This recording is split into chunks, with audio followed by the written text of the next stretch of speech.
வேதத்தில் சொல்லிய வண்ணமாக நீ கற்று நிச்சயித்துக் கொண்டவைகளில் நிலைத்து இந்த வார்த்தை இணங்க நம்முடைய கிறிஸ்தவ வாழ்க்கையை வாழ நாம் பிரயாசப்படுவோம். ஏனென்றால் நாம் எவைகளை கற்றிருக்கிறோமோ முதலாவது அவைகளை நிச்சயித்துக் கொண்டவைகளாக இருக்க வேண்டும். எவைகளை நாம் நிச்சயித்துக் கொண்டோமோ அவைகளில் நாம் நிலைத்திருக்கும்படியாக பிரயாசப்பட வேண்டும். அழகான ஒரு வசனம் இல்லையா? இந்த வசனத்தின்படியாக நம்முடைய கிறிஸ்தவ வாழ்க்கையை வாழ பிரயாசப்படுவோம். செய்திக்கு கலசுவார் கண்களை மூடி தேவனுக்கு அனுமதி பெற்று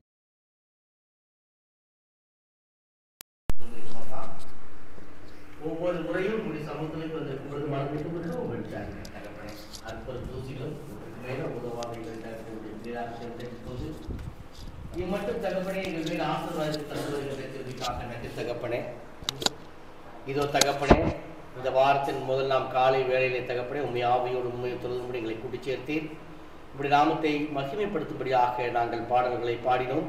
இதோ எங்களுடைய கிறிஸ்தவ வாழ்க்கைக்கு உதவியாகவும் ஆதாரபூர்வமாகவும் இருக்கப் போகின்ற வேத வாக்கியங்களை கேட்கப் போகின்ற தகப்பனே, நீரே தகப்பனே லீதியாவுடைய இறுதி திறந்தது போல எங்களுடைய இருதயத்தையும் நீரே திறந்துள்ள வேண்டுமாய் கெஞ்சு கொண்டாடுகிறோம். வசனங்களை கேட்கிறவர்களாக மாத்திரமல்ல, அதற்கு கீழ்ப்படிந்து அதன்படி நடக்கவும் முடிந்த அளவுக்கு அதை மற்றவர்களுக்கு எடுத்துச் சொல்லும்படியாகவும் நல்ல ஞானத்தை எங்களுக்கு தர வேண்டுமாய் கெஞ்சு கொண்டாடுகிறோம் தகப்பனே. அடியனை மறைத்துமுடைய பிள்ளைகளோடு பேசிய வேண்டுமாய் கெஞ்சு கொண்டாடுகிறோம் தகப்பனே. காத்துக்கொண்டு வழிநடத்தும். இவையாவற்றையும் எங்களுக்காக மறுத்திறக்கம் பண்ணப்பட்டு வேத வாக்கியம்படி 3ஆம் உயிர்த்தெழுந்த இன்ப இயேசு கிறிஸ்து நாமத்தில் தாழ்மையோடு ஏறெடுக்கிறோம் இந்த ஜீவன் நல்ல பிதாவே, ஆமென். வாசிக்க கேட்ட அந்த பகுதியை மீண்டும் ஒரு விசை அடியன் உங்களுக்காக வாசிக்கிறேன். அந்த அப்போஸ்தலர் நடபடிகள் 1ஆம் அதிகாரம் 1வது வசனம் இப்படியாக ஆரம்பிக்கிறது. தெயோப்பிலுவே, இயேசுவானவர் தாம் தெரிந்து கொண்ட அப்போஸ்தலருக்கு பரிசுத்த ஆவியினால் கட்டளையிட்ட பின்பு அவர் எடுத்துக்கொள்ளப்பட்ட நாள் வரைக்கும் செய்யவும் உபதேசிக்கவும் தொடங்கின எல்லாவற்றையும் குறித்து முதலாம் பிரபந்தத்தை உண்டு பண்ணினேன் என்று சொல்லுங்க. இந்த காரியங்களை கற்றுக்கொள்வதற்கு முன்பதாக, அதாவது நம்முடைய செய்திக்குள்ளாக கடந்து செல்வதற்கு முன்பதாக ஒரு ஸ்டாட்டிஸ்டிக்ஸ் இன்ஃபர்மேஷன் அவங்க கிட்ட சொல்லிட்டு அதுக்கப்புறம் நம்ம செய்திக்குள்ளாக கடந்து செல்லலாம். அதாவது இந்த அப்போஸ்தலர் நடபடிகள் புத்தகத்தை எழுதியவர் நம்முடைய லூக்கா ஆசிரியர் அவர்கள். அதனாலதான் அந்த வார்த்தை அவர் அங்க தெளிவா சொல்றாரு. இயேசு கிறிஸ்துவானவர் எடுத்துக்கொள்ளப்பட்ட நாள் வரைக்கும் அவர் செய்யவும் உபதேசிக்கவும் தொடங்கின எல்லாவற்றையும் குறித்து முதலாவது பிரபந்தத்தை உண்டு பண்ணினேன் அப்படின்னு சொல்றாரு. அந்த முதலாவது பிரபந்தம் என்னது? லூக்கா புஸ்தகம். ஆக்சுவலா லூக்காவுடைய சுவிசேஷம். அதுக்கடுத்து அவர் எதை எழுதுறாரு?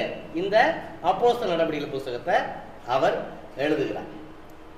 வேதாகமத்தில் 42வது புஸ்தகமாக, புதிய ஏற்பாட்டிலே 3வது புஸ்தகமாக 24 அதிகாரங்களையும் 1151 வசனங்களையும் கொண்டது இந்த லூக்கா புஸ்தகம். சரிங்களா? நம்ம என்னதான் நம்ம வாசிக்க கேட்டது அப்போஸ்தலர் நடபடிகள் இருந்தாலும் உங்கள் கவனத்தை லூக்கா பக்கம் திருப்பும்படியாக நான் அன்பாய் வேண்டி கேட்டுக்கொள்கிறேன். இந்த லூக்கா சுவிசேஷம் கிரேக்கர்களுக்காக எழுதப்பட்டது. லூக்கா என்றால் ஒரு பிரகாசம் உள்ளவன் என்று பொருள். லூக்கா அந்த வார்த்தைக்கு பிரகாசம் உள்ளவன் என்று ஒரு பொருள் இருக்கிறது. இந்த லூக்கா ஆசிரியர் ஒரு மருத்துவர். இன்னொன்னு, புறஜாதியாரில் இருந்து, நல்லா கவனமா கவனிங்க, புறஜாதியாரில் இருந்து கிறிஸ்தவ மதத்தை ஏற்றுக்கொண்டு வேதத்திலே ஒரு புஸ்தகத்தை எழுதிய முதல் புறஜாதியான் இந்த லூக்கா. மற்ற எல்லாருமே யூதர்கள் எழுதுறதெல்லாம். ஆனா இந்த லூக்கா புஸ்தகத்தை எழுதிய லூக்கா, அப்போஸ்தலர் நடபடிகள் புஸ்தகத்தை எழுதிய லூக்கா ஒரு ஒரு புறஜாதியாரிலிருந்து வந்து வேதத்தை எழுதியவர். இவருடைய ஊர் சிரியா நாட்டில் உள்ள அந்தியோகியா பகுதி என்று சொல்லப்படுகிறது. இந்த புஸ்தகத்திலே அநேக மருத்துவ வார்த்தைகளை லூக்கா ஆசிரியர் பயன்படுத்தியிருக்கிறார். அநேக மெடிக்கல் டேர்ம்ஸ். ஏன்னா அவர் ஒரு டாக்டர், அதனால அவர் அதை பயன்படுத்தியிருக்கிறார். ஆக்சுவலா முக்கியமா இந்த புஸ்தகத்தை அவர் யாருக்கு எழுதுறாருன்னா, முதல்ல அந்த நடவடிக்கைகள் ஆரம்பிக்கும் போது என்ன ஆரம்பிக்குது பாருங்க, தெயோப்பிலுவே. என்னது வார்த்தை வித்தியாசமா இருக்கு அப்படின்னா, அவர் ஒரு நபர். அந்த தெயோப்பிலுவே அப்படின்னு அந்த வார்த்தைக்கு கடவுளின் காதலன் அப்படின்னு அர்த்தம் உண்டு. அந்த தெயோப்பிலுவுக்கு இந்த லூக்கா ஆசிரியர் இந்த 2 புஸ்தகத்தையும் சமர்ப்பிக்கிறார். இந்த தெயோப்பிலு ராயனுடைய அரண்மனையிலே ஒரு மிகப்பெரிய பொறுப்பிலே இருந்தவர். லூக்கா சுவிசேஷத்தை ஏற்றுக்கொண்டு கிறிஸ்தவத்தை தழுவுவதற்கு இந்த தெயோப்பிலு மிகவும் உதவிகரமாக இருந்திருக்கிறார். அதனால தான் அந்த 2 புஸ்தகத்தையும் தெயோப்பிலுவுக்கு எழுதுகிறார். இப்போ முக்கியமாக நீங்கள் கவனிக்க வேண்டிய ஒரு விஷயத்தை சொல்கிறேன். ஏற்கனவே கவனிச்சு தானே இருக்கீங்க இல்லையா? என்னத்தையோ கொண்டு சொல்கிறேன், பாவம் காலகாலத்தால் நம்ம வாட்டுக்கு தூங்குவோம், அப்படி தூங்காதீங்க. கொஞ்சம் கிவ் மோர் அட்டென்ஷன். ஏன்னா இந்த இன்ஃபர்மேஷன்லாம் உங்களுக்கு நிறைய நேரத்தில் அடிக்கடி கிடைக்காது. எப்பயாவது பிரதர் கூப்பிடும் போது மட்டும்தான் உங்களுக்கு கிடைக்கும், அப்படிதானே? சரி, வேதாகமத்தில் புதிய ஏற்பாட்டில் அதிகமாக எழுதியது யாரு? தப்பு. வேதாகமத்தில் அதிகமாக எழுதியது நமது லூக்கா மட்டுமே. இதை எப்படி டேட்டா வைஸ் நம்ம சொல்ல முடியும் அப்படின்னா, வேதாகமத்தில் பவுல் கிட்டத்தட்ட 13 புத்தகங்களை எழுதியிருக்கிறாரு. அதனுடைய மொத்த அதிகாரங்கள் 87, அதனுடைய மொத்த வசனங்கள் 2023 வசனங்கள். ஆக மொத்தம் 23% புதிய ஏற்பாட்டிலே பவுல் ஆக்குபை பண்ணி கொள்ளுகிறார். இதற்கு அடுத்தபடியாக யோவான் என்ன பண்றாரு? மொத்தம் 5 புத்தகங்களை எழுதுறாரு, 50 அதிகாரங்கள், 1012 வசனங்கள், மொத்தம் 20% அவர் எடுத்துக்கொள்ளுகிறார். நம்முடைய லூக்கா 2 அதிகாரங்களை எழுதியிருக்கிறார், 53 அதிகாரங்கள், 2518 வசனங்கள், 27%. ஆக புத்தகங்களே அடிப்படையில் பார்த்தால் பவுல் தான், நோ டவுட். ஆனா வேதாகமத்தில் புதிய ஏற்பாட்டில் அதிகமா எழுதியது யாரு? லூக்கா மட்டுமே. எவ்வளவு பெரிய அருமையான விஷயத்தை உங்களுக்கு சொல்லியிருக்கேன் காலையில. எத்தனை பேர் இதை புதுசா கேட்குறீங்க? இப்ப கேட்குறீங்களா? இவ்வளவு நாள் அப்படிதான் நினைச்சிருந்திருப்பீங்க, பவுல் தான் அதிகமாக எழுதியிருக்காருன்னு. லூக்கா எழுதியிருக்காரு. எவ்வளவு அருமையான வார்த்தையை சொல்லியிருக்காரு தெரியுமா? அந்த அப்போஸ்தலர் 1ஆம் அதிகாரம் 2ஆம் வசனத்துல அவர் செய்யவும் உபதேசிக்கவும் தொடங்கின வார்த்தை. இந்த வார்த்தையை ரொம்ப கேஷுவலா பார்க்க கூடாது. நீங்க முதல்ல இயேசு செய்தார், பின்பு பிரசங்கித்தார். இன்னைக்கு நீங்களும் நானும் அதை செய்கிறோமா? சொல்லுங்க, செய்யறோமா? வீட்டில் இருக்கோம், நம்ம பிள்ளைகளை என்ன சொல்றோம்னா, நீ இது இப்படி செய்யாத, டிவி பார்க்காத, 10 மணிக்கு மேல டிவி பார்க்காதன்னு அதை போட்டு என்ன பண்றோம்? டார்ச்சர் பண்றோம். செல்போனை நோண்டாதன்னு டார்ச்சர் பண்றோம். நம்ம நோண்டாம இருக்கமா? நம்ம டிவி பார்க்காம இருக்கமா? செய்யவும் உபதேசிக்கவும் தொடங்கின. ஃபர்ஸ்ட் ப்ளீஸ் நீங்க ட்ரை பண்ணுங்க. ஞாயிற்றுக்கிழமை ஆராதனைக்கு போறதுக்கு காலையில வெள்ளடத்துல கிளம்புங்க. உங்க வீட்டார் வெள்ளடத்துல கிளம்புவாங்க. உங்க பிள்ளைகள் உங்களை பார்த்து விசுவாசத்துல வளருவாங்க. நைட்டு படுக்கும் போது ஜெபம் பண்ண ட்ரை பண்ணுங்க. அப்போ உங்களை பார்த்து என்ன பண்ணுவாங்க? உங்கள் பிள்ளைகள் கற்றுக்கொள்வார்கள். செய்யுங்கள், அப்புறமேல் வாயிலேயே பேசிக்கிங்க வெளியே வந்து. சரிங்களா? நம்ம செய்யறோமா? அப்படி சொல்லுங்க, செய்யறோமா? பல நேரங்களில் இல்லை என்பதை நிதர்சன உண்மையாக இருக்கிறது. அருமையான பிள்ளைகளை, முதலாவது இயேசு கிறிஸ்து செய்தார், பின்பு அதை உபதேசித்தார். அந்த வசனம் நமக்கு மிகப்பெரிய ஒரு பாடமாக இருக்கிறது. இதே லூக்கா புஸ்தகத்துல இன்னொரு இடத்துல ஒரு வார்த்தை சொல்லுகிறார், பொறுமையினால் உங்கள் ஆத்துமாக்களை காத்துக்கொள்ளுங்கள் அப்படின்னு சொல்றார். இந்த வசனத்தை எத்தனை பேர் நம்ம ஃபாலோ பண்றோம்? பொறுமையே இல்லை.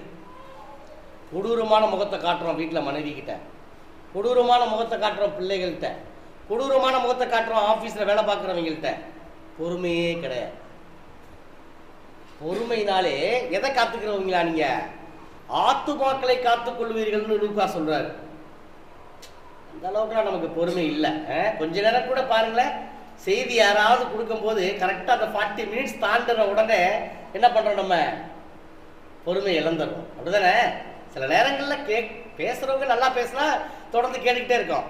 ஒருவேளை பேசுறவர் பிடிக்கல, செத்த எதிரி அவன் நம்ம கொடுக்குற ரியாக்ஷன்ல என்ன பண்ணிடுவான்? அவன் செய்தியை முடிச்சு கீழே இறங்கிடணும், அப்படித்தானே? பொறுமையினாலே உங்கள் ஆத்துமாக்களை காத்துக்கொள்ளும். சரி, இப்போ ஒரு விதமாக நீங்கள் இந்த லூக்கா புஸ்தகத்தினுடைய ஸ்டாட்டிஸ்டிக்ஸை நீங்கள் அனலைஸ் பண்ணியிருப்பீங்கன்னு நம்புகிறேன். மத்தேயு ஆசிரியர் இயேசுவை என்ன சொன்னார்? சிங்கம்னு சொன்னார். மார்க்கு ஆசிரியர் இயேசுவை மனுஷகுமாரன் அப்படின்னு சொன்னார். லூக்கா ஆசிரியர் இயேசுவை ஆட்டுக்குட்டின்னு சொல்றார். யோவான் ஆசிரியர் இயேசுவை என்ன சொல்றாரு? கழுகுன்னு சொல்றார். இப்ப நம்ம ஆட்டுக்குட்டின்னு சொன்னார்ல லூக்கா, அந்த லூக்கா சுவிசேஷத்திலிருந்து ஒரு சம்பவத்தை நம்ம கத்துக்க போறோம் இன்னைக்கு.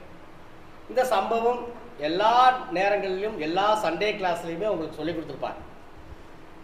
லூக்கா சுவிசேஷத்தில் மாத்திரமே சொல்லப்பட்ட ஒரு சம்பவம். வேற எந்த 3 ஆசிரியர்களும் இதை குறித்து எழுதவே இல்லை. அது ஏன்னு தெரில, பட் எழுதலை. ஆனால் இந்த மனிதரை குறித்து சின்ன வயசு சண்டே கிளாஸில் முதற்கொண்டு நம்ம கற்றுக்கிட்டு இருந்திருப்போம். அவரை குறித்து ரொம்ப குள்ளமாக இருப்பார், அவர் ஒரு மரத்தில் ஏறினார், ஏசு பார்த்தாருன்னு சொல்லிட்டு. இந்த சம்பவத்தை குறித்து நானே உங்ககிட்ட கொஞ்ச நாளுக்கு முன்னாடி பேசியிருக்கேன், நான் நம்புகிறேன். இருந்தாலும் மீண்டும் ஒரு விஷயம் உங்களிடத்தில் பேசுவதில் எந்த விதமான வருத்தமும் எனக்கு இல்லை. அதனால் உங்கள் கவனத்தை லூக்கா 19ஆம் அதிகாரத்துக்கு திருப்பும்படியாக அன்பை வேண்டி கேட்டுக்கொள்கிறேன். லூக்கா 19ஆம் அதிகாரம் வசனம் 1வது வசனத்தை வாசித்துக் கொடுக்கும்படியாக அன்பை வேண்டி கேட்டுக்கொள்கிறேன். அவர் எரிகோவில் பிரவேசித்து அதன் வழியாக நடந்து போகையில். போதுமான சகோதரர், இப்ப மீண்டும் ஒரு விஷயம் உங்கள் அனைவரையும் நான் பாலஸ்தீன பகுதிக்கு அழைத்து செல்ல ஆசைப்படுகிறேன். போமா? ரெடி ரெடி, பிளைட்டை பிடிச்சி கிளம்புவோம். பாலஸ்தீன பகுதிக்கு போகலாம். இயேசு கிறிஸ்துவானவர் என்ன செய்கிறாரு?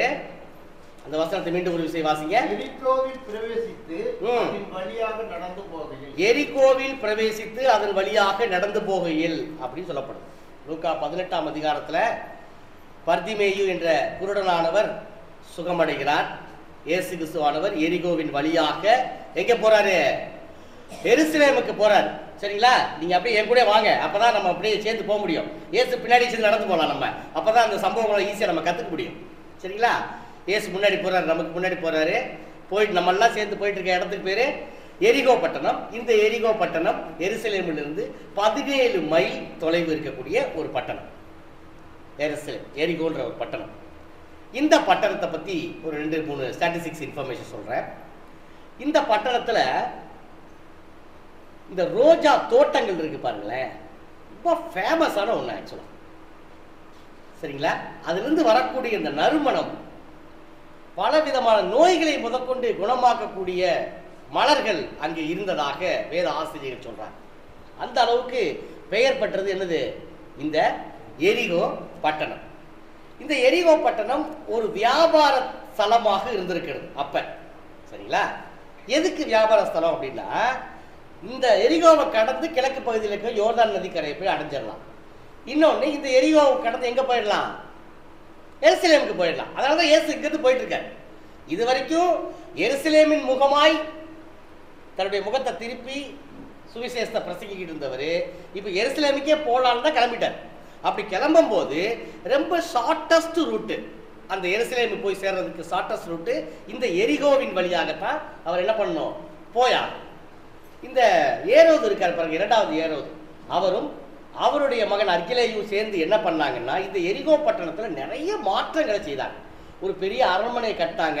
அதனால என்ன ஆயிடுச்சுன்னா, அந்த ஊர் ரொம்ப ஒரு பிரபலமான ஊர் ஆயிடுச்சு எரிகோ பட்டணம். நான் முதலே சொல்லிட்டேன், அது ஒரு வியாபார ஸ்தலம் ஆயிடுச்சு. சரிங்களா? எல்லாருமே அந்த எகிப்துக்கு போற வரைக்குமே எல்லா பொருட்களையும் இந்த எரிகோவின் வழியாகத்தான் என்ன பண்ணுவாங்க? எடுத்துட்டு போயாகணும். அதனால please note this point your honour. எரிகோவின் வழியாக போகக்கூடிய எல்லா பொருளுக்கும் வரி விதிக்கப்படுவது கட்டாயமாக்கப்பட்டது. சரிங்களா? நல்லா தெரிஞ்சுக்கங்க. இவ்வளோ அந்த சிட்டியை டெவலப் பண்ணியிருக்காங்க. டெவலப் பண்ணதுனாலையும் ரொம்ப ஷார்டஸ்ட் ரூட்டா இருக்கிறதுனாலையும் எகிப்துக்கும் யோர்தானுக்கும் எருசலேமுக்கும் ஈஸியா போய் சேர்றதுனால அந்த எரிகோவின் வழியாக செல்லக்கூடிய எல்லா பொருட்களுக்கும் வரி விதிக்கப்பட்டது. அப்படிப்பட்ட எரிகோவின் வழியாக இயேசு கிறிஸ்துவானவர் நடந்து போகையில் என்று சொல்லப்படுகிறார். நடந்து போயிட்டு இருக்கார். உங்களுக்கே தெரியும், இயேசு கிறிஸ்து நடந்து போனார்னாலே நிறைய பேர் அவங்க பின்னாடி போவாங்க. ஒரு கூட்டத்தார் ஏதாவது சுகம் கிடைக்குமா, ஏதாவது அற்புதம் கிடைக்குமான்னு பின்னாடி போறவங்க உண்டு. ஒரு கூட்டத்தார் ஏதாவது சோறு கீறு போடுவாங்களா, சாப்பிட்டு வயிற்று தேத்தலாம், ஒன்றும் சோறு கிடைக்க மாட்டேது அப்படின்னு சொல்லிட்டு போன கூட்டமும் உண்டு. ஒரு கூட்டத்தார் எப்படா இவர் தப்பு செய்வாரு, இவர் ஆளை கேட்ச் பண்ணி கொண்டு போய் ராயிட்ட ஒப்படைச்சிடலான்ற மாதிரி தெரிஞ்ச கூட்டம் உண்டு. இப்படியாக நிறைய பேர் ஏற்கனவே இயேசு கூட பாத யாத்திரையில எருசலேம் வரைக்கும் போகணும்னு நினைச்சு வந்த ஒரு கூட்டமும் அங்கே எரிகோவில் இருந்த மக்களும் கூட்டமாக அங்கே இருக்கிறார்கள். ரைட்டா? ஓகேவா? உங்களுக்கு காட்சி புரிஞ்சிச்சா? சரியா? அப்ப இயேசு என்ன பண்றாரு? நடந்து போகையில், ஏற்கனவே குருடனை குணமாக்கி இருக்காரு அதே எரிகோவில. தொடர்ந்து நடந்து போயிட்டு இருக்கும்போது இந்த சம்பவமானது நடைபெறுகிறது. 2வது வசனத்துல பாத்தீங்கன்னா, ஆயக்காரருக்கு தலைவனும் ஐஸ்வர்யனுமாய் இருந்த இந்த வார்த்தையை இங்க பயன்படுத்தப்பட்டிருக்கு. யார் இந்த ஆயக்காரர்கள்? இன்னைக்கு இன்கம் டாக்ஸ் ஆபீசர்ஸ் அப்படின்னா பொண்ணு கொடுத்துருவாங்க டக்குன்னு, ரைட்டு தானே? ஆமா தானே? நான் வந்து ஐ எம் இன்கம் டாக்ஸ்ல ஒர்க் பண்றேன் அப்படின்னா, அப்பா ஐயோ இவ்வளோ பெரிய போஸ்ட்டுப்பா, முதல்ல உனத்தாடா என் பொண்ணு, கட்டிட்டு போடா அப்படின்னு. ஆனா அந்த வார்த்தை அன்னைக்கெல்லாம் செல்லுபடி ஆகலை. ஆயக்காரர்கள் வருவாய் ஈட்டுகிறவர்கள் அல்லது வரி வசூல் செய்பவர்கள், அதுதான் அர்த்தம். சரிங்களா? நான் முதல்ல ஒன்று சொன்னேன் உங்ககிட்ட, மேபி நீங்க மறந்துருக்க மாட்டீங்க நம்புறேன். எரிகோவின் வழியாக செல்லக்கூடிய எல்லா பொருளுக்கும் வரி வசூலிப்பது முக்கியமாக இருந்தது. இந்த பாலஸ்தீன பகுதியில் 3 இடங்களில் மாத்திரமே வரி வசூல் செய்வது கட்டாயமாக்கப்பட்டிருந்தது. ஒன்று செசரியாவிலே, 2வது கப்பர்நகூமிலே, 3வது இந்த எரிகோ பட்டணத்தில். சரியா? இந்த 3ல் ஒரு பங்கை நம்முடைய ஹீரோ டேக் ஓவர் பண்ணியிருந்தாரு. சரியா? ஆக 3ல் ஒரு பகுதி அப்படின்னா நல்லா தெரிஞ்சுக்கங்க, இவரே போய் எல்லா இடத்துலையுமே வரி வசூல் பண்ணியிருக்க முடியாது. இவரே ஆயக்காரராக இருந்தாலும் இவர் ஆயக்காரர்களுக்கு தலைவனாக இருந்ததாக வேதம் சொல்லுகிறது. ஆக எரிகோவிலே எல்லா இடங்களிலுமே சிதறி வரி வசூல் செய்யக்கூடிய அநேக ஆயக்காரர்களுக்கு இவர் லீடரா இருந்திருக்கிறாரு. அவர்கள் வசூலிக்கக்கூடிய பணத்திற்கு இவர் ஒரு பொறுப்பாளியாக இருந்திருக்கிறாரு. அவர்கள் ஒருவேளை அநியாயமாக வரி வசூல் செய்தால் அந்த அநியாயத்திற்கு இவரும் பங்குள்ளவராக இருந்திருக்கிறார். ஆக தன்னுடைய சொந்த ஜனங்களிலேயே, தங்களுடைய சொந்த ஜனங்களிடத்திலிருந்தே வரி வசூலை செய்ய துணிந்த ஒரு ஆயக்காரர் இந்த ஹீரோ. யாருக்கு எரியோடு இருந்தது? எல்லாம் யூத ஜனங்கள். இந்த யூத ஜனங்கள் அவங்க கிட்டயே வரி வசூல் கலெக்ட் பண்ணி யார்கிட்ட கொண்டு போய் கொடுக்கணும்? மேல இருக்க ரோம பேரரசு கிட்ட கொண்டு போய் கொடுக்கணும். ஏன்னா ரோம் தான் ஆட்சி புரிஞ்சுட்டு இருக்காங்க. அப்ப ரோம பேரரசு கிட்ட கொடுக்கணும்னா முதல்ல இந்த போஸ்ட வாங்குறதுக்கே அவர் வலுவா என்ன பண்ணிருக்கணும்? செதுக்கி விட்டுருக்கணும் காசை. சரியா? சரி, செதுக்கி விட்ட காசை எப்படி ரிட்டர்ன் எடுக்கிறது? இன்னைக்கு பல நேரங்களில் நீங்க கேள்விப்பட்டிருப்பீங்க இந்த வார்த்தையை, நாங்க என்ன சும்மாவா வந்து வேலைக்கு சேர்ந்தா குட்டி இருக்கோம்ல, அப்ப அல்ல வேணா விட்றா காசை அப்படி கேட்கறாங்கல்ல, உரிமையா கேட்கறாங்க. கவர்ல அமௌண்ட் வச்சு கொடுக்கறதுக்கு பேர் தான் மேன் என்னது கவர்மெண்ட்டுங்கிறாங்க. அந்த அளவுக்கு லஞ்சம் கொளிக்கக்கூடிய ஒரு இடமாக அன்றைய காலகட்டத்தில் அநியாய வரி வசூல் செய்யக்கூடிய ஒரு சூழ்நிலைக்கு அந்த மக்கள் தள்ளப்பட்டிருந்தார்கள். இப்ப புரிஞ்சுச்சா ஏன் அநியாயமா அவங்க வாங்கியிருப்பாங்கன்னா? ஏன்னா இவர் அநியாயமா என்ன பண்ணிருப்பாருங்க, வரி வசூல் பண்ணியிருந்தாதான் இவர் தான் ரோம பேரரசுக்கு கொடுத்த அந்த பணத்தை ரிட்டர்ன் எடுக்க முடியும். கரெக்டா? இப்ப லைட்டா அவர் மேல ஒரு நல்ல மதிப்பு உண்டாகுதோ? இல்ல உருவாகு. இன்னும் நம்ம பொண்ணு கொடுக்க மாட்டோம் நம்ம ஹீரோ. சரியா? ஓகே. இப்ப வரி வசூல் பண்றதுக்கு ஆயக்காரருக்கு தலைவனா இருக்காரு. அடுத்த வார்த்தையை லூக்கா ஆசிரியர் பயிற்சி வச்சிருக்காரு. நல்லா பாருங்க, அந்த ஒவ்வொரு வசனத்தோடய ஒவ்வொரு வார்த்தையோடய சேர்ந்து பயணப்படுவோம். ஐஸ்வர்யவானுமா இருந்த அந்த வார்த்தையை அவர் பயன்படுத்திருக்காரு. அப்ப என்ன அர்த்தம்? அது அநியாயமா வாங்கினதுனால இவர் என்ன வாழ்ந்திருக்காரு? ஐஸ்வர்யானவானான்னு இருந்திருக்கிறார். சரியா? நம்ம இன்னும் கூட ஒரு கொஞ்சம் எளிமையான கலோக்கியல் லாங்குவேஜ் சொல்லணும்னா ஒரு கொள்ளக்கூட்டு தலைவனாக இருந்திருக்கிறார். கெட்டன ஒரு பாஸ், கெட்ட பாஸ் அப்படியா இருந்திருக்காரு. ஆனா பணக்காரராக இருந்திருக்காரு. எல்லாத்தையும் அவரால் எக்ஸிக்யூட் பண்ண முடியும். பார்த்துக்குங்க, ஏன்னா பணம் இருக்குங்க நிறைய. அப்படித்தானே? இந்த பொறுப்பு உங்களுக்கு கொடுக்கப்பட்டா நீங்க நியாயமா வரி வசூல் பண்ணிடுவீங்களா? கொஞ்சம் டவுட் தான். ஆனா அவரை பத்தி கழுவி ஊத்துறோம் நம்ம வெக்கம் இல்லாம. ஏண்டா நீ எல்லாம் ஒரு ஆள் அநியாயமா வரி வசூல் பண்ணிருக்க, இங்க உங்களை கொண்டு அந்த போஸ்ட்டுக்கு போடுங்க பாப்பா, ₹1 கூட நீங்க அநியாயமா வசூல் பண்ணாம இருந்துருவீங்களாக்கா? இருக்கணும். அவன் தான் கிறிஸ்தவன். சரிங்களா? சரி, அந்த சாப்டருக்கு அப்புறம் வருவோம். நம்ம இப்ப நம்ம ஸ்டோரியை கண்டினியூ பண்ணுவோம். இப்ப என்ன பண்றாருன்னா, ஐஸ்வர்யமாய் இருந்த சகேயு என்னப்பட்ட ஒரு மனிதன். நல்லா தெரிஞ்சுக்கங்க, சகேயு. இப்பதான் ஹீரோவோட பேரை நான் இன்ட்ரோடியூஸ் பண்றேன் உங்களுக்கு. சகேயு இந்த வார்த்தைக்கு என்ன அர்த்தம்னா நீதி உள்ளவன், பரிசுத்தம் உள்ளவன் அர்த்தம். நல்ல பேர்ல இந்த தாய் வைக்கும்போது எவ்வளோ சந்தோஷப்பட்டிருப்பாங்க. தாம் பிள்ளைக்கு எப்படி ஒரு நீதி உள்ளவன் பரிசுத்தம் உள்ளவன் பேர் வச்சிருக்கோம். ஆனால் அவர் எப்படி வாழ்ந்துக்கிட்டு இருக்கார் பாருங்க. கொள்ளக்கூட்டு தலைவனா இருக்க, சரிங்களா? அநியாயமாக வரி வசூல் செஞ்சிருக்க, ஐஸ்வர்யாவனா இருந்திருக்க. நல்லா யோசிச்சு பாருங்களேன். இப்படி ஒரு அநியாயமாக வசூல் பண்ணியிருந்தா தான் சொந்த ஜனங்கள்கிட்டயே நல்ல பேர் வாங்கியிருக்க முடியுமா? நீங்கள் வேதாகமத்தில் பார்த்தீங்கன்னா இன்னும் கூட இன்னொரு அடிஷ்னல் இன்ஃபர்மேஷன் உங்களுக்கு சொல்கிறேன்.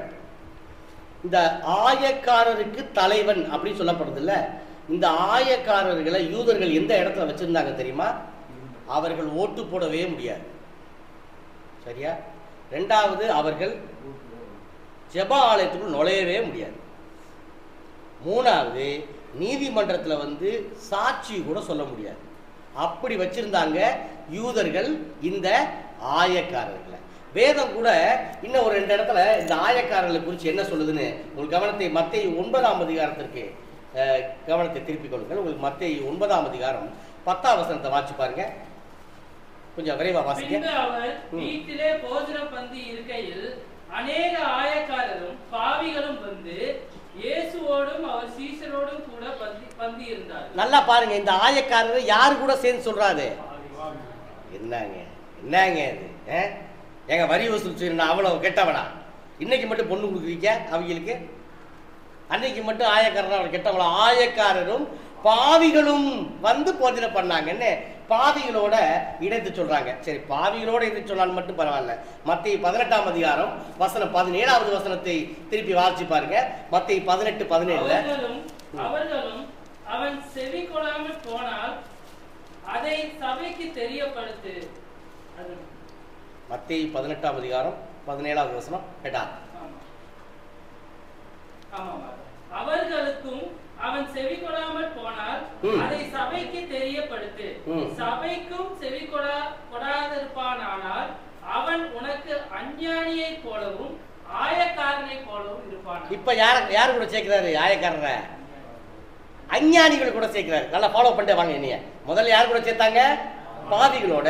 இப்ப அஞ்ஞானிகளோட. சரி, பரவாயில்ல. அடுத்து பாருங்க, மத்தேயு 21ஆம் அதிகாரம் 31-32 வசனங்களை வாசிச்சு பாருங்க.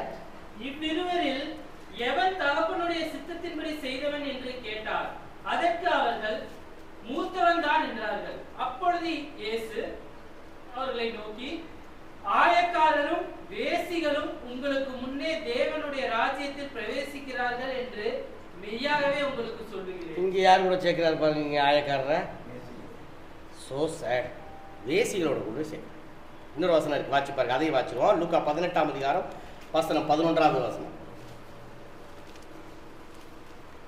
பரிசேயன் நின்று, தேவனே, நான் பரிகாரர், அநியாயக்காரர், விபசாரக்காரர் ஆகிய மற்ற மனுஷரை போலவும் இந்த ஆயக்காரனை போலவும் இராததனால் உம்மை ஸ்தோத்திரிக்கிறேன். பாருங்க, ஜெபம் பண்ணும் போது பரிகார வார்த்தையை பாருங்களேன், எவ்வளவு கொடுமையான வார்த்தை பாருங்க. பரிகாரர், அநியாயக்காரர், விபச்சாரக்காரர், அது மட்டும் இல்லாம எனக்கு முன்னாடி நிற்கக்கூடிய இந்த ஆயக்காரனை போல நான் இல்லை அப்படின்ற அளவுக்கு இந்த ஆயக்காரர்களை குறித்து வேதம் கழுவி ஊத்துது.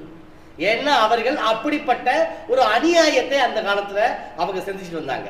இன்னொன்னு, அவங்க வேற ஒரு மக்கள்கிட்ட போய் வரி வசூல் பண்ணியிருந்தாலாவது சரி போய் தொலைங்கடான்னு சொல்லலாம். சொந்த ஜனங்கள்கிட்டயே வரி வசூல் அநியாயமா வசூல் பேசுறாங்க. அப்ப அன்னைக்கு அந்த ஜனங்கள் இந்த சகேயு நீதியும் பரிசுத்தமும் உள்ளவன் அப்படின்னு ஒரு பேர் பெற்ற இந்த சகேயுவை எப்படி பார்த்திருப்பாங்கன்னு பாருங்க. ஆக நல்ல ஒரு விஷயத்தை புரிஞ்சுக்கங்க. இவ்வளவு செல்வ செழிப்பு பெற்ற அந்த எரிகோ பட்டணமும் கூட இவ்வளவு ஐஸ்வர்யராய் இருந்த இந்த சகேயும் கூட சந்தோஷமாக இருக்கவில்லை என்பதுதான் என்னது நிதர்சன உண்மை. இன்னைக்கு நீங்க கோடிக்கணக்கில் பணம் வச்சிருக்கலாம், தயவுசெய்து புரிஞ்சுக்கங்க. பணம் உங்களுக்கு மிதமிஞ்சி இருக்கலாம், வேஸ்ட். உங்களுடைய உறவு தேவனோடு கூட இல்லாத பட்சத்துல, உங்களுடைய உறவு உங்க குடும்பத்திலேயே இல்லாத பட்சத்துல, சரியாக இல்லாத பட்சத்துல நீங்கள் சேகரித்த பணம் எதற்கு? அளவுக்கு மிஞ்சி சேர்க்கிறேன், ஓடுறேன், அது பின்னாடியே ஓடிக்கிட்டே இருக்கான், காசு காசு காசுன்னு. இதை வாங்கக்கூடாது, செலவாகி போயிடும், தேவையானதே வாங்க மாட்டேங்கிறான், பணத்து மேல ஆசைப்படுறான். வெறியா இருக்கான், போதையா இருக்கான் பணத்தை சேர்க்கறதுல. எப்படியாவது பணத்தை சேர்த்துடணும். சாகும்போது ஏதாவது ஒரு 100 ரூபா தலையாவது உங்களால பார்த்து எடுத்துட்டு போக முடியுமா? யோசிச்சு பாருங்க. பிரசங்கில அவர் அவ்வளோ அழகா டீட்டெயிலா சொல்றாரு. நம்ம ஒன்னுத்தையும் கொண்டு வந்ததில்லை, ஒன்னத்தையும் கொண்டு போக போறது இல்லை. எதுக்கு இப்படி ஆடுறோம்? யாரை சாட்டிஸ்ஃபை பண்றதுக்காக? எதை அச்சீவ் பண்றதுக்காக? இல்லையே. எங்க பணம் தேவைதானா? இல்லைன்னு சொல்லவே இல்லை. பணம் தேவை, பண ஆசை தான் தப்பு. ஆனா இன்னைக்கு பாருங்க, ஒரு வீடு, ஒரு காரு, ஒரு ஏதோ சம்திங், ஏதோ ஒன்றை வச்சு நம்மளால குடும்பம் நடத்த முடியும் அப்படின்னா அதோட அவன் நிக்கிறது இல்லை. அடுத்த கடத்துக்கு போறான். இன்னொரு வீடு, இன்னொரு வேலை, இன்னொரு சம்பவம், எல்லாத்தையும் ஒன்று பண்றதுக்கு எதையாவது ஒன்று என்ன பண்ணணும்? தியாகம் பண்ணும். அந்த அவனை போட்டு தள்ளு, இல்லை அவன்கிட்ட வரி வசூல் பண்ணு, இல்லை அவன்கிட்ட லஞ்சம் வாங்கு, பாவத்தை சேர்க்கிறான். இது வெளியே இல்லைங்க, கிறிஸ்துவின் சபைக்குள்ளேயே நடக்குது. பணத்துக்கு முக்கியத்துவம் கொடுக்குறாங்க. பணத்துக்கு முக்கியத்துவம் கொடுத்தது கூட பழகுற அந்த சகோதரர்களுக்கு என்ன பண்றது இல்ல? ஒரு ஸ்தோத்திரம் கூட சொல்றது இல்லை சபையில. ஏன்? பிகாஸ் நான் ரிச் பர்சன், நீ யாரு? அன்னக்காவடி, அதனால உன்கிட்ட என்ன பண்ண முடியாது, உனக்கு ஸ்தோத்திரம் சொல்ல முடியாது அப்படின்னு தன்னை ஒரு இருமாப்பா இருந்துட்டு இருக்காங்க இன்னைக்கு. காரணம் பணம் உங்ககிட்ட இருக்கிறதுனால. நல்லா தெரிஞ்சுக்குங்க, ஐஸ்வரனா இருந்த இந்த சகையோ ஆயக்காரர்களுக்கு எரிகோ பட்டணத்தை சுற்றி அங்கங்க நின்று பிளாக் பண்ணி டோல்கேட் போட்டு வரி வசூல் பண்ணி சேர்த்து மிகப்பெரிய ஐஸ்வரனா இருந்த சகையுக்கு மனசுக்குள்ள நிம்மதி இல்லை. இன்னைக்கு நீங்களும் நானும் இதே போலதான் வாழ்ந்துகிட்டு இருக்கோம். நிம்மதி இல்லை. பல நேரங்கள்ல எங்கேயோ ஒரு இடத்துல தப்பு நடக்குது நம்ம வாழ்க்கையில. நம்முடைய தேடுதலோ நம்முடைய பாதையோ எங்கேயோ ஒரு இடத்துல தவறுகள் நடக்கிறது. சரி, இப்ப இந்த மாதிரி போய்கிட்டு இருக்கும் போது எல்லா பிரச்சனைக்கும் தீர்வாக யார் இருக்கா? இயேசு கிறிஸ்துவானவர். அந்த ஒரு விசுவாசம், அந்த ஒரு நம்பிக்கை யார்கிட்ட இருந்துச்சு? இந்த சகையை கிட்ட இருந்துச்சு. இன்னைக்கு உங்ககிட்ட என்கிட்ட இருக்கா? இல்ல. பல நேரங்கள்ல ஊழியக்காரரை கூட முன்னாடி நிப்பாட்டுறோம், பல நேரங்கள்ல நமக்கு தெரிஞ்சவங்களை கொண்டாந்து நிப்பாட்டுறோம், பல நேரங்கள்ல நம்மையே கொண்டாந்து நிப்பாட்டுறோம். எதுக்கு? நம்ம பிரச்சனைக்கு சொல்யூஷன் கண்டுபிடிக்கிறதுக்கு. ஏண்டா, உன்னைய படைச்சவன் மேல இருக்க, என்னைய மறந்துட்டு ஒப்பாத ஒரு டம்மி பீஸை தூக்கி கொண்டாந்து முன்னாடி நிப்பாட்டி எனக்கு கஷ்டமா இருக்கு, என் கவலையை தூக்கிறதுக்கு ஏதாவது உதவி பண்ண அந்த ஆளே சாக போறேன் ஒரு ஆளு காலத்துல. இன்னைக்கு சகையும் நல்லா புரிஞ்சுக்கிட்டாரு ஒரு விஷயத்த. எங்கேயோ ஒரு இடத்துல ஏதோ ஒரு மனசுக்குள்ள அவர் உள்ளத்துல ஓடிட்டே இருந்திருக்கு. தான் வாழ்க்கையில என்ன வாழ்ந்துகிட்டு தான் அந்த வாழ்க்கை ஒரு அர்த்தம் இல்லாததான் போயிட்டு இருக்குன்னு அவர் உள்ளுக்குள்ள நினைச்சிட்டு அந்த வாழ்க்கைக்கு ஒரு அர்த்தம் உள்ள ஒரு வாழ்க்கையை இயேசுவால கொடுக்க முடியும்னு நம்பி அவரை பார்க்க போறார்.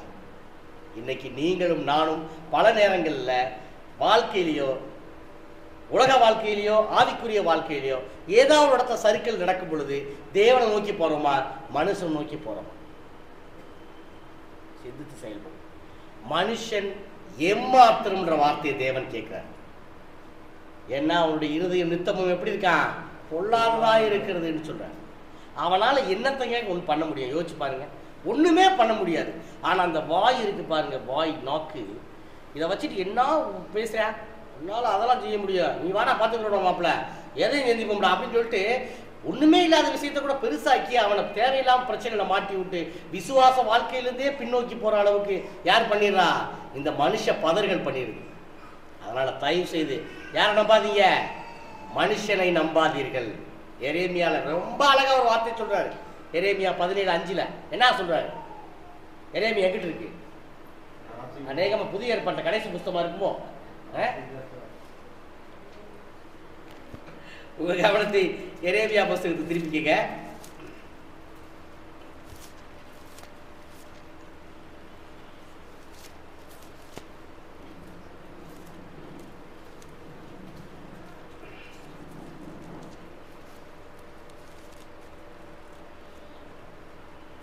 வாசிங்க. எரேமியா 17:5 முதல்ல சொல்லிட்டேன். மனுஷன் மேல் நம்பிக்கை வைத்து சரி மாம்சமானதை தன் உயபலமாக்கிக் கொண்டு சரி கர்த்தரை விட்டு விலகுகிற இருதயமுள்ள மனுஷன் சபிக்கப்பட்டவன் என்று. பாத்தீங்களா என்ன சொல்றாரு இந்த வசனம்? தயவுசெய்து வீட்டுக்கு போன பெருசா எழுதி ஒட்டுங்க. சும்மா எப்போ பார்த்தாலும் நான் ஒவ்வொரு தடவையும் சொல்கிறேன், யாரும் கேட்க மாட்டேங்கிறீங்கன்னு நினைக்கிறேன். ஐ திங்க் ஆசீர்வாத வசனங்களாகவே ஒட்டிக்கிட்டு இருக்கீங்க.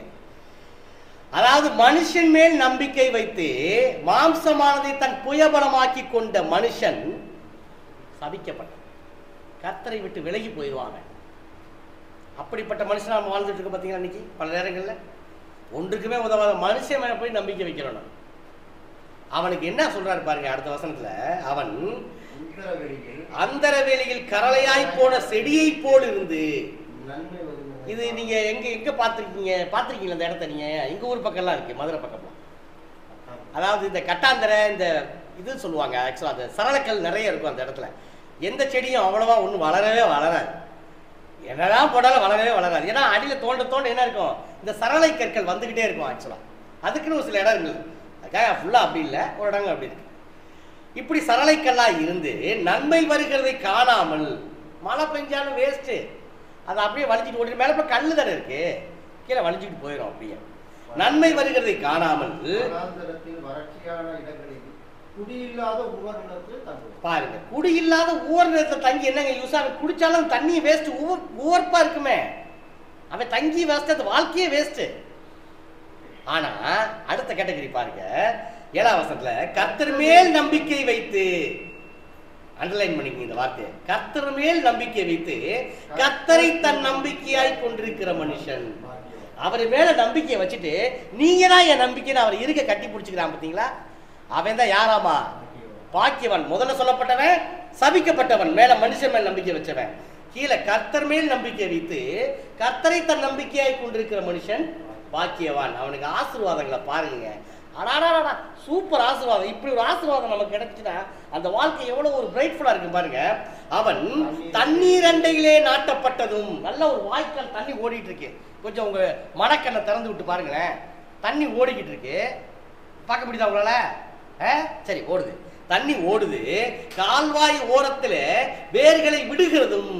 அப்படி தண்ணி ஓடும் போது அந்த வரப்பு மாதிரி இருக்கக்கூடிய இடத்துல ஒரு செடி, அதனுடைய வேர் அந்த தண்ணிக்கு அடியில போய்கிட்டு இருக்கு, இலை பச்சையா இருக்கு, உஷ்ணம் வருகிறதை அது பார்க்க முடியல, மழை தாழ்ச்சியான வருஷத்திலும் வருத்தமின்றி தப்பாமல் கனி கொடுக்கிற மரத்தை போல் இருப்பாங்க. அவனுக்கு என்னைக்காவது அந்த மரத்துக்கு நல்லா பாருங்க, உஷ்ணம் வருகிறது கூட பார்க்க முடியாதான், ஏன்னா கீழே என்ன இருக்கு, குளுமையான தண்ணி போய்கிட்டே இருக்கு, அந்த வேருக்கு தேவையான தண்ணி பக்கத்திலேயே இருக்கு, உஷ்ணம் வருகிறத பார்க்க முடியல, தன் காலத்தில் தன் கனியை தப்பாமல் கொடுக்கக்கூட மனிதனை போல இருப்பான். யாரவன்? யாரவன்?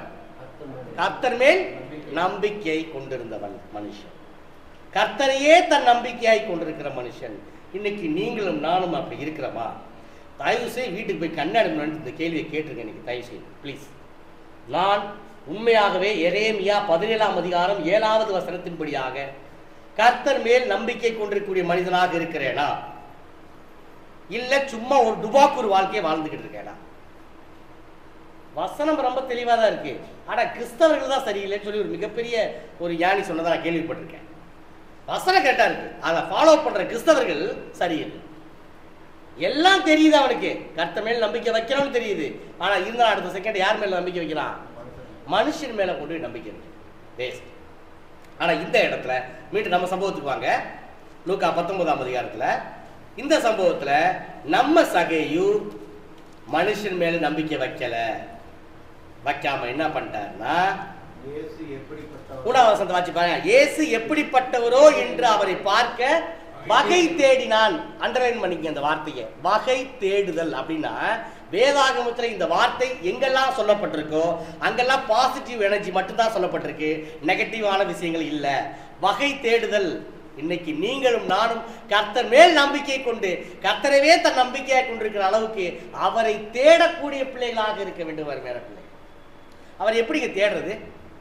How can we search our God? Is there any method? Yes, lots of methods available. First, முதல்ல பைபிளை வாசிங்க, கர்த்தரை தேடலாம். வாசிக்கிறோமா நம்ம? எத்தனை முறை எத்தனை பேத்துக்கு பைபிளை ஃபுல்லா அதற்குள்ள எல்லா சம்பவங்களும் தெரியுது நமக்கு? இல்லை எல்லா வசனங்களுக்கும் நமக்கு விட தெரியுது? இல்லை, தோண்ட தோண்ட வரக்கூடிய அமுதம் இந்த ஒரு பொக்கிஷம்.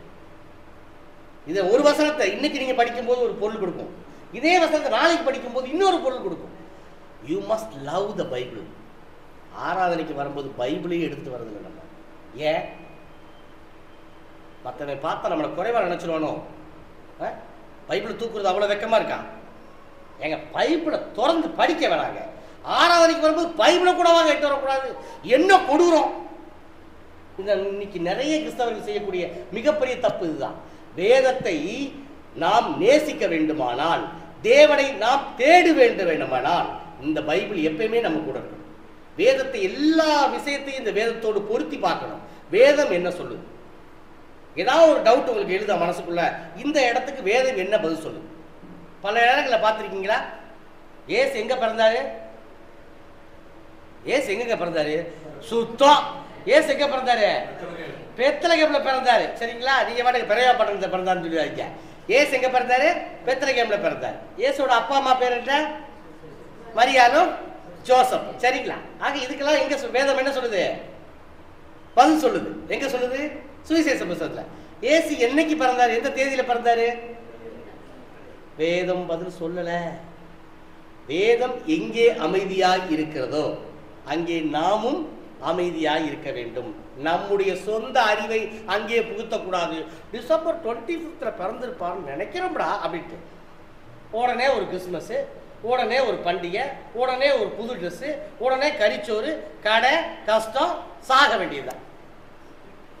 இதுதான் நடக்குது மனுஷன் வாழ்க்கையில். யோசிச்சு பாருங்க. எங்கெங்க சொல்லிருக்கு டிசம்பர் 25 இயேசு பிறந்தாருன்னு? ஏங்க டிசம்பர் 25 முதல்ல பிறக்க முடியுமாங்க? கொஞ்சமாவது கான்செப்ட் இருக்கா? யோசிச்சு பாருங்க. ஏன்னா மேய்ப்பர்கள் ஆடு மேய்ச்சிட்டு இருந்தாதான் வேதம் சொல்லுதாங்க. அந்த குளிர் நேரத்துல ஆட்டை போய் எங்கேயும் யார் மேய்ச்சிட்டு இருந்திருப்பா? அந்நேரத்தில் தேவதூதர்கள் வந்து அவங்களுக்கு மேய்ப்பர்கள் தான் முதல்ல அறிவிக்கிறாங்க. அங்கேயே மிசரபிளி ஃபெயில் ஆகுது அந்த ஃபர்ஸ்ட் கான்செப்ட். இவங்களா ஒரு விஷயத்தை கொண்டுகிட்டு அந்த விஷயத்தை என்ன பண்றாங்க? நம்ம கிட்ட மறைமுகமா புகுத்துறாங்க. நம்மளும் என்ன பண்றோம்? கிறிஸ்தவன்ல ஸ்டார் தொங்க ஓடணும்ல வீட்டுல. ஆமா தானே? எத்தனை கிறிஸ்துவன் சபையார் வீட்டில் ஸ்டார் தொங்குது தெரியுமா? கிறிஸ்மஸ் அன்னைக்கு வெளியே சொன்ன வெக்கம், உள்ள சொன்ன துக்கம். ஆனா ஞாயிற்றுக்கிழமை வெக்கம் இல்லாம பைபிளை தூக்கிட்டு சபைக்கு வந்துக்கிறோம் நம்ம. இதுதான் தேவனை தேடுறதாங்க. இங்கே வகை தேடினான்ற வார்த்தை இங்க பயன்படுத்தப்பட்டது. வகை தேடுதல்னா he searched all the possibilities, probabilities பார்க்கிறாரு. எந்த பக்கத்து போனா அவரை பார்க்கலாம், எப்படி அவர் ரீச் பண்ணலாம். வகை தேடுதல். தேவனை வகை தேடுவதற்கு ஒரு பிடித்த பிரியமான பிள்ளைகளை நாம் ஜீவிக்கிறோமா? பைபிளையும் வாசிக்க மாட்டேங்கிறோம், சபைக்கும் வர மாட்டேங்கிறோம். பல நேரத்தில் என்ன ஒரு சின்ன வேலை வந்திருக்கோம், சபைக்கு வர ஆஃப், அவ்வளோதான் முடிஞ்சு, அன்னைக்கு ஆள் அவுட்டு, சபைக்கு வரமாட்டார். ஒரு வாரத்தின் இடைப்பட்ட நாளில் ஒரு ஊழியருக்கோ இல்லை சபையாருடைய சகோதரர்களுக்கோ என்னைக்காவது ஃபோன் பண்ணி நல்லா இருக்கீங்க கேட்குறோமா? அதான் வகை தேடுதல். தேடுதல் இது கிறிஸ்தவ அன்பை பலப்படுத்துதல். பேசுகிறோமா? இன்னைக்கு பார்க்குறவங்க தான். நீ அடுத்து எப்போ பார்ப்பான்? Next Sunday only. அப்புறம் ஏங்க உலகத்தாருக்கு நமக்கு என்னங்க வித்தியாசம் இருக்கு? அவனும் அப்படித்தானங்க இருக்கான், நம்மளும் அப்படித்தான் இருக்கான். இன்னைக்கு பார்க்குறோம், ஹாய் சோத்திரம், அதுவும் மூஞ்சியை பார்த்து சொல்றது இல்லை. என்ன மூஞ்சி மோர கட்டா, இதே நெளிஞ்ச மூஞ்சி எத்தனை தடவை பார்க்குறது வாழ்க்கை ஃபுல்லாக. சோத்திரம் சோத்திரம் பா அப்படின்னு கிளம்பிடுறோம். இனி அடுத்த வாரம் என்ன பண்ணுறோம்? ஞாயிற்றுக்கிழமை அதே நெளிஞ்ச மூஞ்சி பார்க்குறோம் திருப்பி. இப்படியே பார்த்து பார்த்து முடிச்சு செத்து போயிடுறோம் ஒரு நாள். என்னங்க இருக்கு ஒரு கிறிஸ்தவ வாழ்க்கையில் அர்த்தம் இல்லை. அப்போ பிசினுக்கு நமக்கு என்ன வித்தியாசம் இருக்கு? அது அதே தானே செய்யுது. ஏதாவது ஒரு வேலை செய்யுது. ஏஐ இப்போ வர டெக்னாலஜியில் ஏஐ டெக்னாலஜி வந்திருக்கு. அது வேலை சொன்னால் அது செஞ்சிடும், முடிஞ்சிச்சு, அவ்வளோ பஸ். அதே மாதிரி தான் நம்மளும் வாழ்ந்துட்டு. இதுக்கு தேவன் நம்மளை படைக்கலை. தேவன் எதிர்பார்க்கறது என்னது? எபிரேயர் 10:24 என்ன சொல்லுது? என்ன சொல்லுது? இதெல்லாம் மனப்பாடம் இல்லாமல் நீங்கள் வாடகை பைபிளை திறக்கிறது எனக்கே ரொம்ப வெக்கமாகவும் துக்கமாகவும் துயரமாகவும் இருக்குங்க. எபிரேயர் 10:24 என்னங்க சொல்லுது? சுத்தம். அதுக்கு முந்தின வசனம் தான் 24, 25 தான் அது. சரிங்களா? அன்புக்கும் நற்கிரிக்கும் ஏவப்படும்படி ஒருவரை ஒரு கவனிக்கிறதுக்காக. அப்புறம் தான் 25 ஆரம்பிக்குது. சபை கூடி வருவதை சிலர் விட்டு விடுகிறது போல நாம் விட்டு விடாமல் அப்படின்னு சொல்லுது. எதுக்கு சபை கூடி வர்றோம்? எதுக்கு சபை கூடி வர்றோம்? Very simple. அதான் 24 சொல்றது. அன்புக்கும் நற்கிரியைக்கும் நாம் ஏவப்படும்படி. அன்புக்கும் அப்படியே பார்த்தோன்னே சகோதரரை பார்த்தோன்னே ஒன்னேவே நீ பார்க்கிறேன்னு அர்த்தம் அங்க அவர்கிட்ட. அதான் அன்பு. எப்படி பிரதர் இருக்கீங்க, நல்லா இருக்கீங்களா, போன வாரம் ஏதோ உடம்பு சரியில்லைன்னு சொல்லி வாரத்தின் இடைப்பாட்டில் கூப்பிட்டீங்களே, என்னாச்சு, பிள்ளைக்கு உடம்பு சரியில்லை, என்னாச்சு, ஃபீஸ் எல்லாம் கட்டிட்டீங்களா, ஓகேவா, எவ்ரிதிங் ஓகேவா, ஒழுங்கா போயிட்டு இருக்கா வாழ்க்கை, மத்தியானம் எப்படி சாப்பிட்றதுக்கு காசு இருக்கா. அன்புங்க, ஏவப்படுதல், ஏவப்படுதல் அந்த வார்த்தையை பாருங்க. அப்படின்னா ஏவப்படுறதுக்கும் நற்கிரியை செய்திருக்கும். ஞாயிற்றுக்கிழமை சர்ச்சுக்கு வர்றது சும்மா உங்களுக்கு நற்கிரியை எடுத்துக்கிறதுக்கு இல்லை, நீங்க நற்கிரியை செய்யறதுக்கு, நல்ல கிரியைகள் செய்யறதுக்கு. அப்படிதான் போட்டுருக்கோம். நற்கிரியை செய்வதற்கு ஒருவரை ஒருவர் கவனிக்கிறதுக்கு. Have to look. உங்க அப்படியே இப்படியே குதிரை கடிவாளம் போட்ட மாதிரி ஞாயிற்றுக்கிழமை வந்து ஒரு பாட்டை பாடிட்டு எதையோ சொல்றா எனக்கு கேட்டு அப்படியே போறதுக்காக வர்றோம் சபைக்கு. ஒருவரை ஒருவர் கவனிக்கணும். ஐயோ உங்களுக்கு என்னாச்சு, ஒருவரை கவனிக்க சும்மா பார்க்கறது இல்லை. It's not looking. நீங்க என்ன செய்யணும்னா அவங்களோட போய் பேசணும். என்ன ஆச்சு பிரதர், நல்லா இருக்கீங்களா, ஏதாவது குறை இருக்கா சொல்லுங்க, இல்லை வாங்க உட்காந்து பேசுவோம், ஏதாவது ஒரு சொல்யூஷன் கண்டுபிடிப்போம் உங்களுக்காக. இதாங்க அன்பு, நற்கிரிக்கு ஏவப்படுறது. இதுக்கு தானேங்க சபைக்கு வர்றோம். சபை கூடி வருதலை சிலர் விட்டு விடுகிறது போல இப்படிப்பட்ட அன்புக்கும் நற்கிரிக்கும் ஏவப்படக்கூடிய அந்த சபையவே தவற விடுறீங்க சில பேர். அப்படிங்கிற போது வகை தேட முடியுமா தேவனை? யோசிச்சு பாருங்க, கஷ்டம் தானே. அப்ப நம்மகிட்ட ஏதோ குறை இருக்கத்தானே செய்யுது. நம்ம இன்னும் வளரணுமா இல்லையா? வளர்தானே, கரெக்ட், அதை ஒத்துக்கிறோம். ஏன்னா என்னைக்குமே யாக்கோபுல சொல்ற மாதிரி நான் ரொம்ப பெர்ஃபெக்ஷன் அப்படின்னு சொல்லவே முடியாது. நம்ம ஏதாவது ஒரு இடத்துல என்ன பண்ணுவோம், நம்ம லேக் ஆகி தான் இருப்போம். அதனால அன்புக்கும் நற்கிரிக்கு ஏவப்படும்படி ஒருவரை கவனித்து நாம் சபையை தவற விடாமல் ஆராதனையில் கலந்துக்குருவோம். அப்படியாக தேவனை நம்மளால தேட முடியும். நான் முதல்ல சொல்லிட்டேன், வேதத்தில் தேவனை தேடலாம், சகோதரர்கள்ட்ட தேவனை தேடலாம், சபையில தேவனை தேடலாம். இப்படியாக நாம் தேவனை தேட வேண்டியது அவசியமாக இருக்கிறது. இங்க சகேயு ஏற்கனவே நொந்து போயிருக்காரு. ஏன்னா தன் சொந்த ஜனங்களே தன்னை என்ன பண்றதில்ல, ஏத்துக்கிறது இல்லை, தன்னை ஒதுக்கி வைக்கிறாங்க, ஒரு அன்டச்சபிலிட்டி பர்சன்ஸ் மாதிரி தன்னை ட்ரீட் பண்றாங்க நினைச்சுக்கிட்டு இதுக்கு சொல்யூஷன் யாரு, இயேசு மட்டும்தான் நினைச்சு அவரை தேடுவதற்கு வகை தேடுகிறார். தொடர்ந்து வாசிக்கும். அவன் குள்ளனானபடியால் ஜனக்கூட்டத்தில் அவரை காணக்கூடாமல். இந்த இடத்துல அவருடைய கேரக்டரிஸ்டிக் வைஸா சொல்லப்பட்டிருக்கு. அதாவது அவருடைய உருவ அமைப்பை பற்றி சொல்லப்பட்டிருக்கு. வேதத்துல நிறைய பேர் இப்படி சொல்லப்பட்டிருந்தா கூட இந்த இடத்துல இவரை இந்த வார்த்தை சொல்லுவதற்கு சில சம்பவங்கள் காரணமா இருக்கு. அவர் குள்ளனானபடியால், ஸோ ஹைட்டா இருந்தா ஈஸியா பார்த்தரலாம், சவுண்டு கொடுத்து அவங்க அட்டென்ஷன் திருப்பிடலாம். இவர் ரொம்ப குட்டையா இருந்ததுனால என்ன பண்ணியாச்சு, அவரை பார்க்க முடியல. கொஞ்சம் இமேஜினேஷன் பண்ணி பாருங்களேன். கூட்டம் திரளா இருக்கு. ஏற்கனவே இயேசு கூட எருசலேமுக்கு போகணும்னு வர்றவங்க நிறைய பேர், அங்கே ஏற்கனவே எரிகோவில் இருக்கிறவங்க, இவங்க எல்லாம் சேர்ந்து இயேசு கூட வேகமாக நடந்து போயிட்டு இருக்கும்போது இவர் அப்படியே ட்ரை பண்ணுறாரு உள்ளே போய் எப்படியாவது பார்க்கணும். ஏன்னா ஷார்ட்டாக இருக்காருல ஆளு என்னை மாதிரி, சரியா? ஸோ உள்ளே போய் ட்ரை பண்ணுறாரு, முடியல. ஆனால் ட்ரை பண்ணும்போது யாராவது ஒருத்தங்க திரும்பி வர பார்த்துருக்கணும்ல, பார்த்துருக்க வாய்ப்பு இருக்கா இல்லையா? யாராவது முண்டிக்கிட்டு வர்றது அப்படின்ட்டு பார்த்தா யாரு, கொல்லக்கூட்டு தலைவர் போடும் அப்படின்னு பின்னாடி வெட்டி வெட்டி விட்டுருப்பாங்கல்ல, குட்டையாக வர இருக்காருல ஆளு, ஒன்னே தாண்டா இதுதாண்டா வாய்ப்பு ஒன்று மிதிக்கிறதுக்கு அப்படின்னு சொல்லி என்ன பண்ணிருப்பாங்க, உங்களை லைட்டை தள்ளி விட்டுருக்கலாம். இல்லை அவர் கூட பக்கத்தில் சேர விடாதபடிக்கு என்ன பண்ணிக்கலாம், ஒரு பேரிகேட்டை போட்டிருக்கலாம். கரெக்ட் தானே? அது நடந்திருக்கு, வாய்ப்பு இருக்கு நிச்சயமாக. ஏன்னா அந்த வசனம் அப்படிதான் சொல்லப்படுது. என்ன சொல்லப்படுது, அவரை காணக்கூடாமல், அந்த வார்த்தையை பார்க்க முடியாமல் அப்படின்னு அர்த்தம். அந்த வார்த்தை பார்க்க முடியல. என்ன செய்யறது? பல நேரங்களில் நம்மளும் இந்த மாதிரி வாய்ப்பாக தான் இருக்கும். சோர்ந்து போயிடுறோம். பார்த்துருக்கீங்களா? என்னடா பார்க்க இவ்வளோ ட்ரை பண்ணேன், இவ்வளோ பிரயாசப்பட்டேன், ஒன்றும் முடியலடா.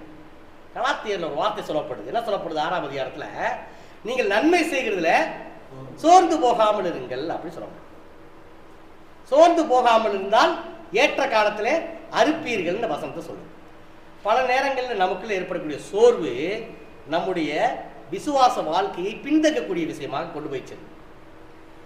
இந்த இடத்துல சோர்வு அடைகிறார். முதலாவது அவர் சோர்வு அடைந்தாலும் கூட பிற்பதாக வெற்றி அடைகிறார். நாமும் நம்முடைய கிறிஸ்தவ வாழ்க்கையில் பல நேரங்களில் சோர்வு அடைஞ்சு அங்கேயே நின்றுறோம். ஒருத்தருக்கு உதவி செஞ்சிருப்போம்ங்க, நம்ம மிகப்பெரிய உதவியாகவே இருக்கும், இல்லைன்னு சொல்லலை.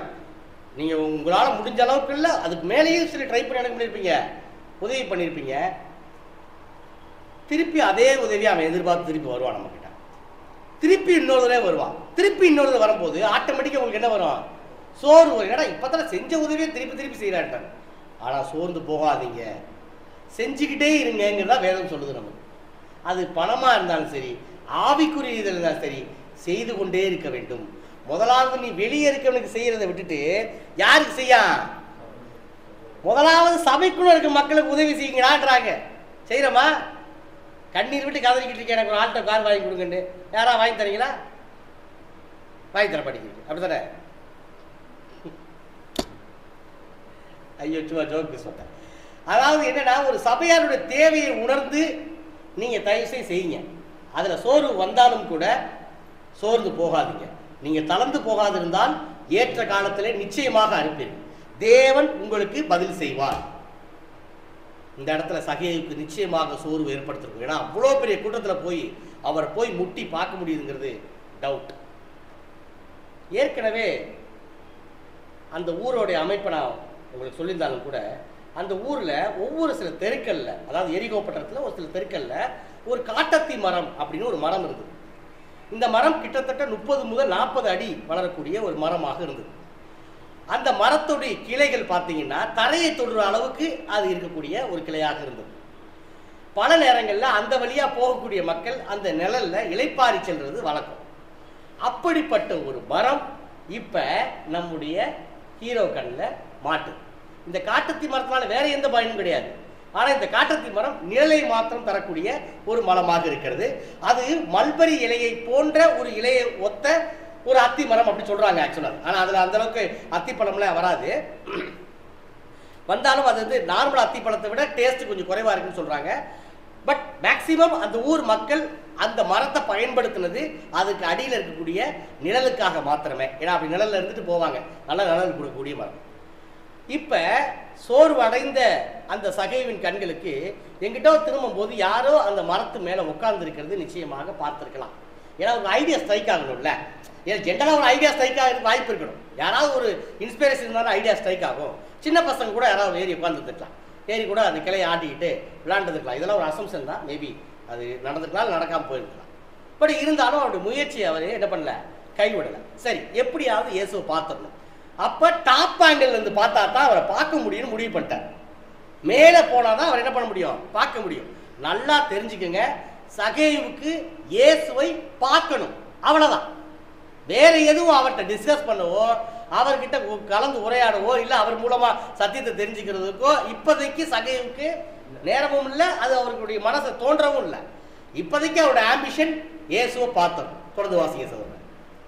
இயேசு அந்த இடத்தில் வந்தபோது, இல்ல 4ஆம் வசனத்துல, அவர் போகும் வழியில் முன்னாக ஓடி அவரை பார்க்கும்படி ஒரு காட்டத்தி மரத்தில் ஏறினார். சம்பவத்தை நல்லா யோசிச்சு பாருங்க. Who is சகையு?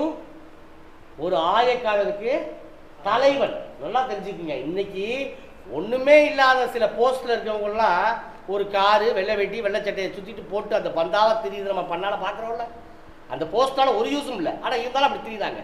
ஏன்னா அது தன்னை ஒரு பெருமையா எடுத்துக்கிறாங்க. ஆக அன்னைக்கு சகையை தன்னை எவ்வளவு பெருமையா எடுத்துருக்கணும். நான் யாரு, ஒரு ஆயக்காரருக்கு தலைவன்டா, கோடீஸ்வரன்டா நானே அப்படின்னு கெத்தா தெரிஞ்சுக்கிட்டு இருந்த ஆளு இன்னைக்கு அந்த கெத்தெல்லாம் தூக்கி ஓரமா போட்டுட்டு மனுஷன் ஓடுறாருங்க. அந்த வார்த்தையை பாருங்க, முன்னாளாக என்ன பண்றாங்க, ஓடி. நான் முதல்ல இந்த வார்த்தை சொல்லிட்டேன், இருந்தாலும் ஒரு திருப்பி ஒரு ரிப்பீட் பண்றேன். நமக்கு இருக்கக்கூடிய செல்வமும், நமக்கு இருக்கக்கூடிய ஐஸ்வர்யமும், நமக்கு இருக்கக்கூடிய சொத்தும் சம்பத்தும் எதுவுமே நம்மை பரலோகத்துக்கு கொண்டு போய் சேர்க்காது. அதனால அது மேல என்ன பண்ணாதீங்க, நாட்டை வைக்காதீர்கள். இங்க அதை குறிச்செல்லாம் அவர் வருத்தமே படலை. இங்கே பாடுறா, திடுன்னு பார்த்தா திடு சகைன்னு ஒருத்தர் ஓடிக்கிட்டு இருக்காரா, யாரா அது இருந்தாலும் குட்டையா அப்படின்னு சொல்லிட்டு அங்கே இருக்க எல்லாரும் பார்த்து இருந்திருக்கலாம். எதுக்கு இப்படி ஓடுறாரு அப்படின்னு கூட நினைச்சிருந்துருக்கலாம் மனசுக்குள்ள. எது எப்படியாக இருந்தாலும் சகைவுக்கு என்னது, எப்படியாவது அவரை பார்த்தணும். ஆக முன்னாக ஓடி அவரை பார்க்கும்படி ஒரு காட்டத்தி மரத்தில் நல்லா தெரிஞ்சுக்குங்க. நான் கீழே இருந்து சொன்னேன். நான் கீழே இருந்து இப்படி பெருசா போகக்கூடிய மரம் அது. நீங்க என்னைக்காவது பாலஸ்தீனத்து பக்கத்து போனீங்கன்னா இன்னைக்கு காட்டத்தி மரம் இருக்காங்க. நீங்க இமேஜின் பண்ணி பாருங்க, இப்படி இருக்கும் மரம். எப்படி கவக்கு மேலே ஏறி இருக்கணும். டைமிங்க பாருங்க. ஏசு நடந்து வரணும், இவர் முன்னா ஓடணும், மரத்து மேல ஏறணும், நிக்கணும், மூச்சு வாங்கணும், ஆசுவாசப்படுத்தணும், அவரை பார்க்கணும். ரைட் தானே? இதெல்லாம் நடக்கூடாது அவ்வளவு செகண்டுக்குள்ள. இவர் மெதுவா ஓடி போய் ஏற முடியாம வலிக்கு வலிக்கு ஏறிக்கிட்டு மேல போயிருந்தாருன்னா ஏசு இவரை கிராஸ் பண்ணி போயிருப்பார்ல. அப்ப எல்லா நோக்கம் பாருங்க, எல்லாமே பெர்ஃபெக்ஷனா நடந்தது. கடற்கரை ஓடினாரு, டக்கு டக்கு பிடிச்சி எப்படியா கஷ்டப்பட்டு, அது எந்தாலும் பரவாயில்ல, சட்டை கிழிஞ்சாலும் பரவாயில்ல, அங்கி கிழிஞ்சாலும் பரவாயில்ல, கையில கீழ்னாலும் பரவாயில்ல, எப்படியாவது மேலே என்ன பண்ணணும், வேகமா ஏறி அந்த மரத்தோட ஒரு கிளையில உட்காந்துடணும், அவரை பார்க்குற மாதிரி இருக்கணும். கேட்டன லக்கிலி சம்பவம் அப்படிதான் நடந்துச்சு, எல்லாமே பெர்ஃபெக்ட்டா நடந்துச்சு. ஏறிட்டார், ஏறி உட்காந்துட்டார். அடுத்த வருஷத்தை வாசிச்சு பாருங்க. இயேசு அந்த இடத்தில் வந்தபோது, போதுமான சகோதரர், இயேசு அந்த இடத்தில் வந்த போது, கரெக்டா எங்க உட்கார்ந்துருக்கிற சகையும் அது கீழேயே இயேசு வந்த போது என்ன பண்றாரு பாருங்க, அண்ணாந்து பார்த்து. கேஜேவி மொழிபெயர்ப்புல வேற மாதிரி மொழிபெயர்த்துக்காங்க. அதாவது மேல் நோக்கி அவர் பார்த்து, டக்குன்னு இப்படி தன்னுடைய கவனத்தை மேல் நோக்கி பார்த்து. அண்ணாந்துங்கிற வார்த்தை அதே தான், அதே மீனிங் தான். மேல் நோக்கி அதை பார்த்து. இந்த இடத்துல ஒரு விஷயம் ஒளிந்திருக்கிறது. உங்களால உணர முடியுதா? உணர முடியுதா? என்னால உணர முடியும். என்னன்னா, இயேசுவை யார் தேடினா? சகையை தேடினாரு. சகையை யார் தேடுறா? இயேசு தேடுகிறார். என்ன ஒரு அருமையான கான்செப்ட் பாத்தீங்களா? என்னால இதை உணர முடியும். ஆக எங்கேயோ தேடுதல் நடக்கிறது. ஏன்னா அந்த வசனத்தோட கடைசி பகுதியில் நீங்க வாட்சி பாத்தீங்களா? உங்க கவனத்தை வாட்சி பாருங்க. 10வது வசனத்தை, இழந்து போனதை தேடவும். போதுமான சகோதரர், ஆக இயேசு கிறிஸ்துவானவரும் தேடுகிறார். எதை? இழந்து போனதை. இங்க சகையுன்ற ஒரு மனுஷனுக்குள்ள இருந்த அந்த நல்ல குணாதிசயங்கள், நல்ல விசுவாசம், நல்ல எண்ணங்கள், நல்ல சிந்தனைகள் எல்லாமே என்ன ஆயிடுச்சு? இழந்து போயிருச்சு. அந்த இழந்து போனதை தேடவே இயேசு கிறிஸ்து வந்திருக்கிறார். ஆக சகையும் இயேசுவை தேட, இயேசுவும் சகையை தேட. என்ன ஒரு அருமையான காட்சி பாருங்க. அந்த இடத்துல மேல பார்க்கிறார். மேல பார்த்துட்டு என்ன சொல்றாரு? சகேயுவே. இந்த வார்த்தை நோட் பண்ணுங்க. இயேசு கிறிஸ்துக்கு அவர் பேரு எப்படிங்க தெரிஞ்சிச்சு? பெயர் சொல்லி அழைக்கிறார். நம்ம எவ்வளவு தூரம் பாட்டு பாடுறோம். நம்ம பேர் சொல்லி அழைக்கும் தேவன் உன்னை வாழாக்காம என்ன பண்ணுவாரு? தலையாக்குவார். பாடும் போதே ஒரு மனசுக்கு சந்தோஷமா இருக்குல்ல? பெயர் சொல்லி அழைக்கிறார். இன்னைக்கு இயேசு கிறிஸ்து வருகை இருக்குமாயின் நம்மளை பார்த்து பேர் சொல்லி, ஆபிரகாம் வா, உடைய விசுவாசத்தை நான் கண்டு மெச்சினேன், வா பரவத்துக்கு போவோம், கூப்பிட்டு வர ஒரு பேரை சொல்லி கூப்பிட்டு வரங்க. சரி, தயவுசெய்து கண்ணாடி முன்னாடி போய் இந்த கேள்வி நீ கேட்டுக்குங்க. நான் என்னுடைய விசுவாசத்தின் மூலமாக என்னுடைய விசுவாசத்தை காண்பித்து தேவன் என்னுடைய பெயரை அழைக்கும்படியாக வாழ்ந்துகிட்டு இருக்கேனாங்கிறத சுய பரிசோதனை செய்து பார்ப்போம். இந்த இடத்துல சம்பவமானது இப்படியாக நடைபெறுகிறது. சகேவே, நீ என்ன பண்ண? சீக்கிரம் இறங்கி வா. என்ன செய்யணும்? நானே வாசிக்க தொடர்ந்து, சீக்கிரம் இறங்கி வா, இன்றைக்கு நான் உன் வீட்டிலே தங்க வேண்டும். இங்க பாருங்க, சம்பவம் இப்படி நடக்குது. இயேசுவே தன்னையவே வாலண்டியரா இன்வைட் பண்ணிக்கிறாராங்க. அதான உண்மை. அவர் கூப்பிடல, சகையை கூப்பிடல, இயேசுவே தன்னையவே வாலண்டியரா இன்வைட் பண்ணிக்கிறாரு. எது எப்படியாக இருந்தாலும் சகைவே, நீ சீக்கிரம் என்ன பண்ண? இறங்கி வா, நான் இன்னைக்கு உன் வீட்டுல தங்கணும். வெளிப்படுத்துற விஷயத்துல ஒரு அருமையான காரியமானது இருக்கிறது. கவனத்தை வெளிப்படுத்துற விஷயத்தை திருப்புங்க. 3ஆம் அதிகாரம் 20ஆம் வசனத்துல பாருங்க. வெளிப்படுத்துற விசேஷம் 3ஆம் அதிகாரம் 20ஆம் வசனத்துல கடைசி புத்தகம். ஆகினும் இதோ வாசப்படியிலே நின்று தட்டுங்க, வேகமா தட்டுங்க. ஒருவன் என் சத்தத்தை கேட்டு கதவை திறந்தால் அவனிடத்தில் நான் பிரவேசித்து அவனோட போஜனம் பண்ணுவேன், அவனும் என்னோட போஜனம் பண்ணுவான். இன்னைக்கு நம்முடைய இருதயமாகிய பலகையை தேவன் தட்டிக்கிட்டு தான் இருக்கார். ஆனா நம்ம என்ன பண்றது இல்ல? திறக்கிறதா இல்ல. இதோ வாசற்படியில் நின்று என்ன பண்றேன்? நானு கதவை தட்டுறேன். என் சத்தத்தை ஒருவன் கேட்டு திறந்தால் நாங்க அவன் கூட என்ன பண்ணுவோம்? வாசம் பண்றதும் இல்லாம அவன் கூட உட்காந்து பிரியாணி சாப்பிடுவோம்ன்றாரு இயேசு. ஆனா ஒரே ஒரு கண்டிஷன் என்ன? அவன் என் சத்தத்தை கேட்டுட்டு கேட்கணும். ஃபர்ஸ்ட் நல்லா தெரிஞ்சுங்க. அவன் முதல்ல கேட்கணும், ரெண்டாவது ரியாக்ஷன் பண்ணணும், ஆக்ஷன் பண்ணணும், கதவை திறக்கணும், உள்ள வாங்கன்னு அலோ பண்ணணும். இன்னைக்கு பல நேரங்கள்ல இந்த இடத்துல நின்று செய்தி சொல்றாங்கல்ல, பெரிய பெரிய தாசர்கள், பெரிய பெரிய வேத அறிஞர்கள், என்னை விட்டுருக்க, என்னை கழட்டி விட்டுருக்க, அப்படி சொல்லக்கூடிய வசனங்களை உள்ள செலுத்துறதுக்கு நம்முடைய இருதயமாகி கதவை திறக்கிறோமா? நம்ம திறக்கிறோமாங்க? திறக்கிறது இல்லை. பாதி நேரத்தில் என்ன வந்துடுது? நமக்கு தூக்கம் வந்துடுது. ஒண்ணு. ரெண்டாவது என்ன வந்துடுது? பல நேரங்கள்ல மன கடினம் ஏற்படுது. இந்த வசனத்தை யார் கேட்பா? ரொம்ப கடினமான உபதேசமா இருக்க அப்படின்னு யோசிச்சு பாருங்க. பல நேரங்களில் வேதம் நமக்குள்ள போறதை நம்ம அலோவ் பண்றதே இல்லை. அப்படி அது உள்ள போயிடுச்சுன்னா என்ன செய்யும்? நிச்சயமாக கிரியை செய்யும். அது நம்ம அலோவ் பண்றது இல்லை, அவ்வளவுதான். இங்க அழகா சொல்றாரு இயேசு கிறிஸ்து, நான் வாசற்படி நின்று கதவை தட்டுறேன், திறந்தான்னா நான் உள்ள போறேன், அவன் கூட வாசம் பண்றது இல்லாம அவன் கூட சாப்பாடும் சாப்பிடுவோங்கிறார். இன்னைக்கு தேவன் அந்த அறைக்கூவலை உங்களுக்கும் எனக்கும் விடுக்கிறார். தயாரா இருக்கீங்களா? நீங்கள் நானும் கதவை திறக்கிறதுக்கு திறப்போம். இங்க சகையில் என்ன பண்ணாரு? முதல்ல மேபி மறுத்திருக்கலாம், அது நமக்கு சொல்லப்படல வேதம் வசனம். ஆனா இருந்தாலும் டக்குனு நீ சீக்கிரம் இறங்கி வா, ஓ வீட்டில் நான் என்ன பண்ணும்? தங்கணும், இன்னைக்கு நைட்டு உங்க கூட ஸ்டே பண்ணணுங்கிற. அன்னைக்கு நைட்டு என்ன நடந்துச்சு? எவ்வளவு பேத்துக்கு அவர் விருந்து வச்சாரு? எத்தனை மாடுகள் கன்றுக்குட்டிகள் அடிக்கப்பட்டன? எவ்வளவு சம்பவங்கள் நடந்தது? லூக்கா எதையுமே சொல்லலை. ஆனா நிச்சயமா நடந்திருக்கும். சோர்வோடாம அனுப்பியிருப்பாங்க இயேசுவ. அதை குறித்து வேதம் எதுவும் நமக்கு சொல்லப்படலானாலும் அந்த ஃபைனல் டச்சை மட்டும் லூக்கா ஆசிரியர் அழகா தூக்கிட்டு வந்திருக்காரு. தொடர்ந்து வாசி. அவன் சீக்கிரமா இறங்கி சந்தோஷத்தோட அவரை அழைத்துக் கொண்டு போனான். சரி, வீட்டுக்கு போயாச்சு. நெக்ஸ்ட். அதை கண்ட யாவரும் இவர் பாவியான மனுஷனிடத்தில் தங்கும்படி போனார் என்று. இது ஒன்றும் ஆச்சரியப்படுறதுக்கு இல்லை. ஏன்னா ஏற்கனவே அவர் எப்படி இருக்காரு? கொல்லக்கூட்டு தலைவனாக தான் தெரிஞ்சுக்கிட்டு இருக்காரு. அவங்க பார்வையில் ஏற்கனவே அவங்க தள்ளி வேற விட்டுருக்காங்க முண்டி அடிச்சுட்டு இருக்கும் போது. இதெல்லாம் பார்த்துட்டு என்னடா இப்படி இவர் பாவியான மனுஷன் கூட வீட்டில் போய் தங்க போறாரு அப்படின்னு சொல்லி ஆச்சரியப்படுறதுல ஒன்றும் பெரிய விஷயம் கிடையாது. தொடர்ந்து வாசிங்க. சகேயு நின்று கர்த்தரை நோக்கி, ஆண்டவரே, என் ஆஸ்திகளில் பாதியை ஏழைகளுக்கு கொடுக்கிறேன்.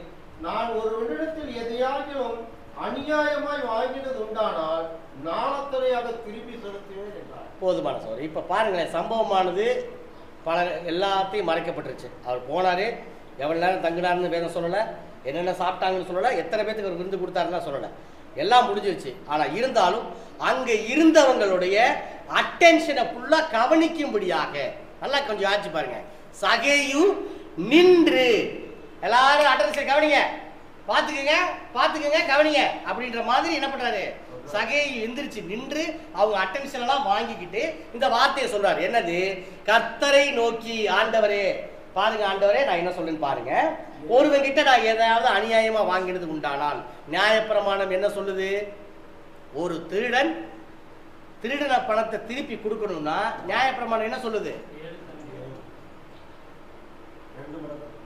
அதாவது 5ல் ஒரு பகுதியை சேர்த்து கொடுக்கணும்னு அர்த்தம். ஃபார் எக்ஸாம்பிள் பார்த்தீங்கன்னா, இப்போ 100 ரூபா நீங்கள் உங்கள்கிட்ட நான் திருடிருக்கேன்னு வைங்களேன், நான் உங்களுக்கு எவ்வளோ கொடுக்கணும்? 120 ரூபா கொடுக்கணும். இதுதான் கான்செப்ட். அதுதான் நியாயப்பிரமாணம் நமக்கு சொல்லுது. ஆனால் இப்போ இவன் இந்த இடத்துல அது எவ்வளோ சொல்றாரு பாருங்க. நான் ஒருவேளை ஒரு ஆள்கிட்ட 100 ரூபா வாங்கியிருந்தேன்னா 400 ரூபா திருப்பி கொடுக்குறேங்கிறார். இதுதாங்க என்னது? விசுவாசத்துடைய கிரியை. பல நேரங்களில் சொல்லுவோம்ல, பார்த்துருக்கா, ஐயோ குளிர் காயுதுங்களா, ரொம்ப குளிராக இருக்கா, பசியாக இருக்கீங்களா, சரி உங்களுக்காக ஜெபம் பண்ணிக்கிறேன். என்ன யூஸ் இதனால? என்னங்க யூஸ் இதனால? ஏட்டா குளிராக இருக்கேன், ஓடி போய் ஒரு சொட்டரை வாங்கி கொண்டு வந்து பொத்து அவனை. ஏட்டா பசியாக இருக்கேன், தமக்கு ஒரு பிரியாணி கொண்டு வந்து அமுக்க வாயில. இதுதானே கிரியை. அதானே உண்மை. யாக்கோபு அதானே சொல்றாரு. இப்போ அந்த கிரியை இல்லாத விசுவாசம் என்னவா இருக்கு? வேஸ்ட். சும்மா வாயிலே வடை சுட்டலாமா? வடை வேணாமா நமக்கு? அதைத்தான் இங்க வேதம் சொல்லுது. நாளத்தனையாக திருப்பி செலுத்துகிறேன். அதை எப்ப செலுத்துறாரு, எப்படியெல்லாம் செலுத்துறாரு வேதம் நமக்கு சொல்லப்படலை. ஆனா இருந்தாலும் விசுவாசத்தின் வெளிப்பாட பாருங்க. அந்த அந்த இடத்துல சகையுடைய மனம் ஏற்கனவே பூரிப்பா இருக்கு.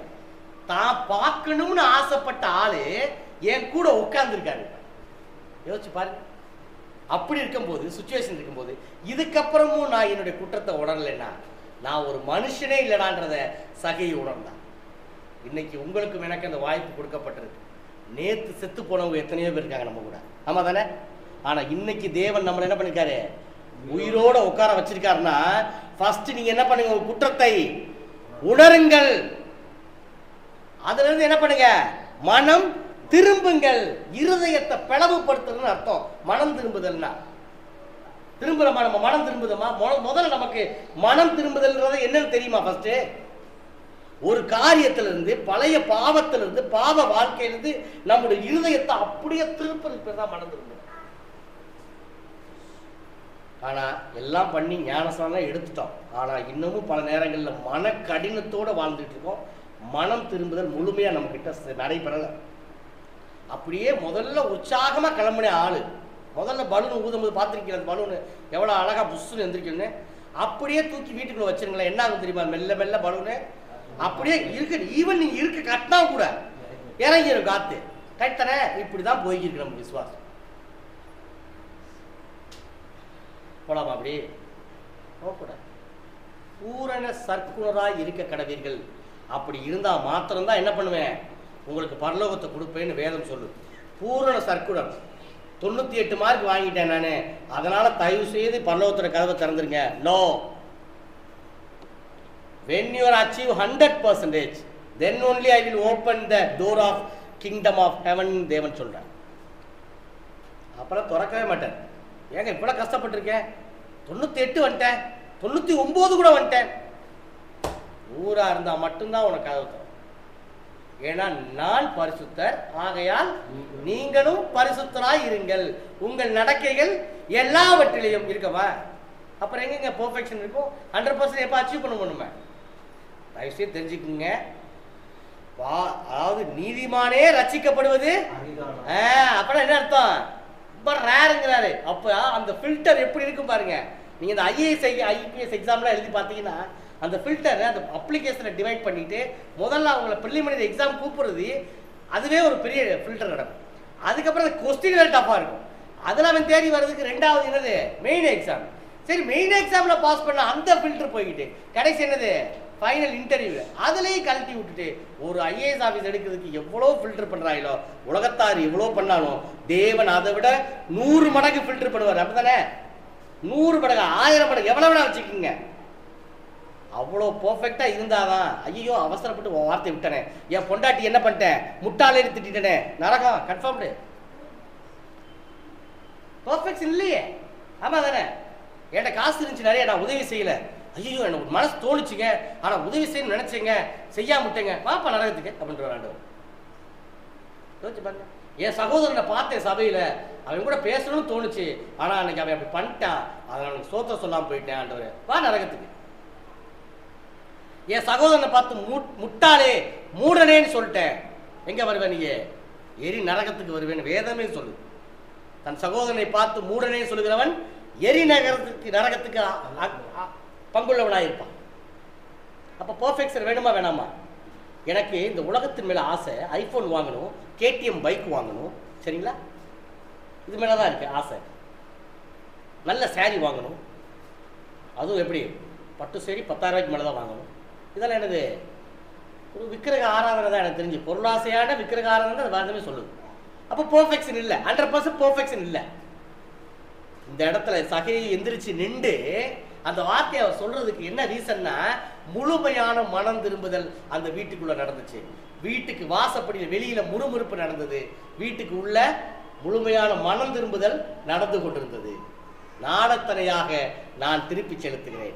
ஒருவேளை நீங்க மனம் திரும்பினீங்கன்னா அப்படியே உங்களை வெறுங்கையா தேவன் விடுறது இல்ல.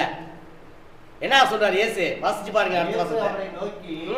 இன்றைக்கு இந்த வீட்டுக்கு ரட்சிப்பு வந்தது. சோ நீ மனம் திரும்பின, அதனால என்ன கொடுக்கிறேன் உனக்கு? ரட்சிப்பை பரிசாக கொடுக்கிறேன். என்னைக்கு நம்ம தேவனுக்காக வாழ்கிறோமோ தேவன் நம்முடைய தேவைகளை நிச்சயமாக சந்திப்பாருங்க. இதுல எந்த டவுட்டும் கிடையாது. ஒருவேளை தேவன் நம்முடைய தேவைகளை சந்திக்காமல் இருக்கிறார் என்றால் நான் தேவனுக்காக இன்னும் வாழலேன்னு அர்த்தம். அதான் உண்மை, சரிங்களா?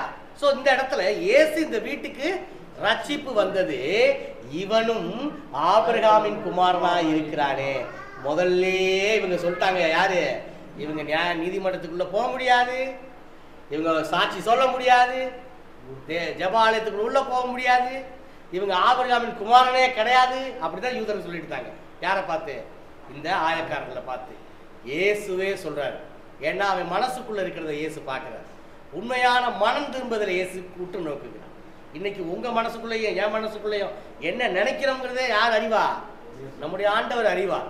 இவன் உண்மையாவே சபைக்கு என்னை தொழுது கொண்டு தான் வந்திருக்கானா, இல்ல அவன் போட்டிருக்க சட்டை நல்லா இருக்கு, இவன் போட்டிருக்க சட்டை நல்லா இருக்குன்னு பாக்குறதுக்கு வந்திருக்கானா? அப்படிங்கிற யார் அறிவா? ஒருவேளை நான் இன்னைக்கு சபைக்கு வரலடா, ஊழியர் என்னை கழுவி கழுவி ஊத்துவாரு, அந்த மூஞ்சி மோரக்கட்டைக்காவது இன்னைக்கு வந்து உட்காந்து எரிஞ்சிட்டு போவோம் அப்படிங்கிற மாதிரி வந்திருக்கமா? இல்ல உண்மையாகவே தேவனை தொழுது கொள்ள வந்திருக்கமாங்கிறது யார் அறிவா?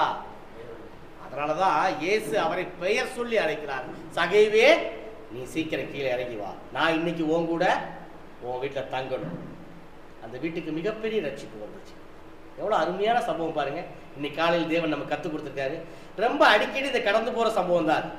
நிறைய சண்டே கிளாஸ் சொல்லி கொடுத்தா கூட, இல்லை நிறைய வேத ஆசிரியர்கள் பேசியிருந்தா கூட, நிச்சயமா இதை நீங்க வேற கோணத்துல இன்னைக்கு கத்துருந்துருப்பீங்கன்னு நான் நம்புறேன், விசுவாசிக்கிறேன். அதனால சகேயு மாதிரி என்ன பண்ணுவோம்? முதல்ல வகை தேட பிரயாசப்படுவோம். அப்படி வகை தேடும் பொழுது நிச்சயமாக தேவன் நம்ம கூட இருப்பார். இரண்டாவது, சகேயு மாதிரி தேவனுக்காக எந்த எக்ஸ்டென்ட்டுக்கும் போய் ட்ரை பண்றதுக்கு முயற்சி எடுப்பார். தேவனுக்காக எதையும் என்னத்தையும் நான் தியாகம் பண்றேங்க, தேவன் தானுங்க, அவர் தாங்க முக்கியம். என் கௌரவம், என்னுடைய பணம், பட்டம், பதவி எதுவும் எனக்கு தேவையில்லை. ஏறுங்க காட்டத்தி மரத்துல, ஏறினீங்கன்னா தேவன் நிச்சயமா நம்மளை ஆசீர்வதிப்பார். அந்த முயற்சி நிச்சயமாக வெற்றிவாக சூட பண்ணுவார். மூணாவது, ஒருவேளை தேவன் நம்முடைய இருதயமாகிய கதவை தட்டினால் என்ன பண்ணுவோம்? அந்த சத்தத்தை கேட்டு அந்த கதவை வேகமாக திறப்போம். ஒரு தடவை தட்டிட்டு நம்ம திறக்கலைன்னா திருப்பி என்ன பண்ண மாட்டாங்க? தட்டவே முடியாது, திறக்கிறதுக்கு வாய்ப்பே கிடைக்காமையே போனாலும் போய் கடைசி ஒருவேளை தேவன் தட்டி நாம் கதவை திறந்து அவர் நமக்கு வேத வசனங்களை போதிக்கும் பொழுது நாம் முழு மனசோட என்ன பண்ணுவோம்? மனம் திரும்பும். இந்த பாவ வாழ்க்கை நம்மளை சுத்தி நிக்குது. கண்டிப்பா இல்லைன்னா மறுக்கல, நமக்கு பாவம் இல்லைன்னு சொல்லிடாதீங்க தயவுசெய்து யாருமே. ஏதாவது ஒரு பாவம், ஏதாவது ஒரு விஷயத்துல நிச்சயமா நம்ம லாக் ஆயிருப்போம். அந்த பாவத்தை விட்டு என்ன பண்ணுவோம்? முழுமையாக மனம் திரும்பும். இவ்வளவு காரியங்கள் நம்ம பண்ணோம்னா கடைசியாக தேவன் பதில் சொல்றாரு, நீ இவ்வளவு பண்ணிருக்க, நான் உனக்கு என்ன கொடுக்குறேன்? ரட்சிப்புங்கிற பரலோகத்தை நான் உனக்கு கொடுக்குறேன், வாடா, நீ ஏன் பிள்ளைடா அப்படின்னு சந்தோஷமாக நம்ம இறைப்பான். அதுக்கான வாய்ப்பு நம்ம செஞ்சு பார்ப்போமா? பொறுமையாக்கிட்ட உங்களை தேவன் ஆசீர்வதித்து வந்துடுவார்.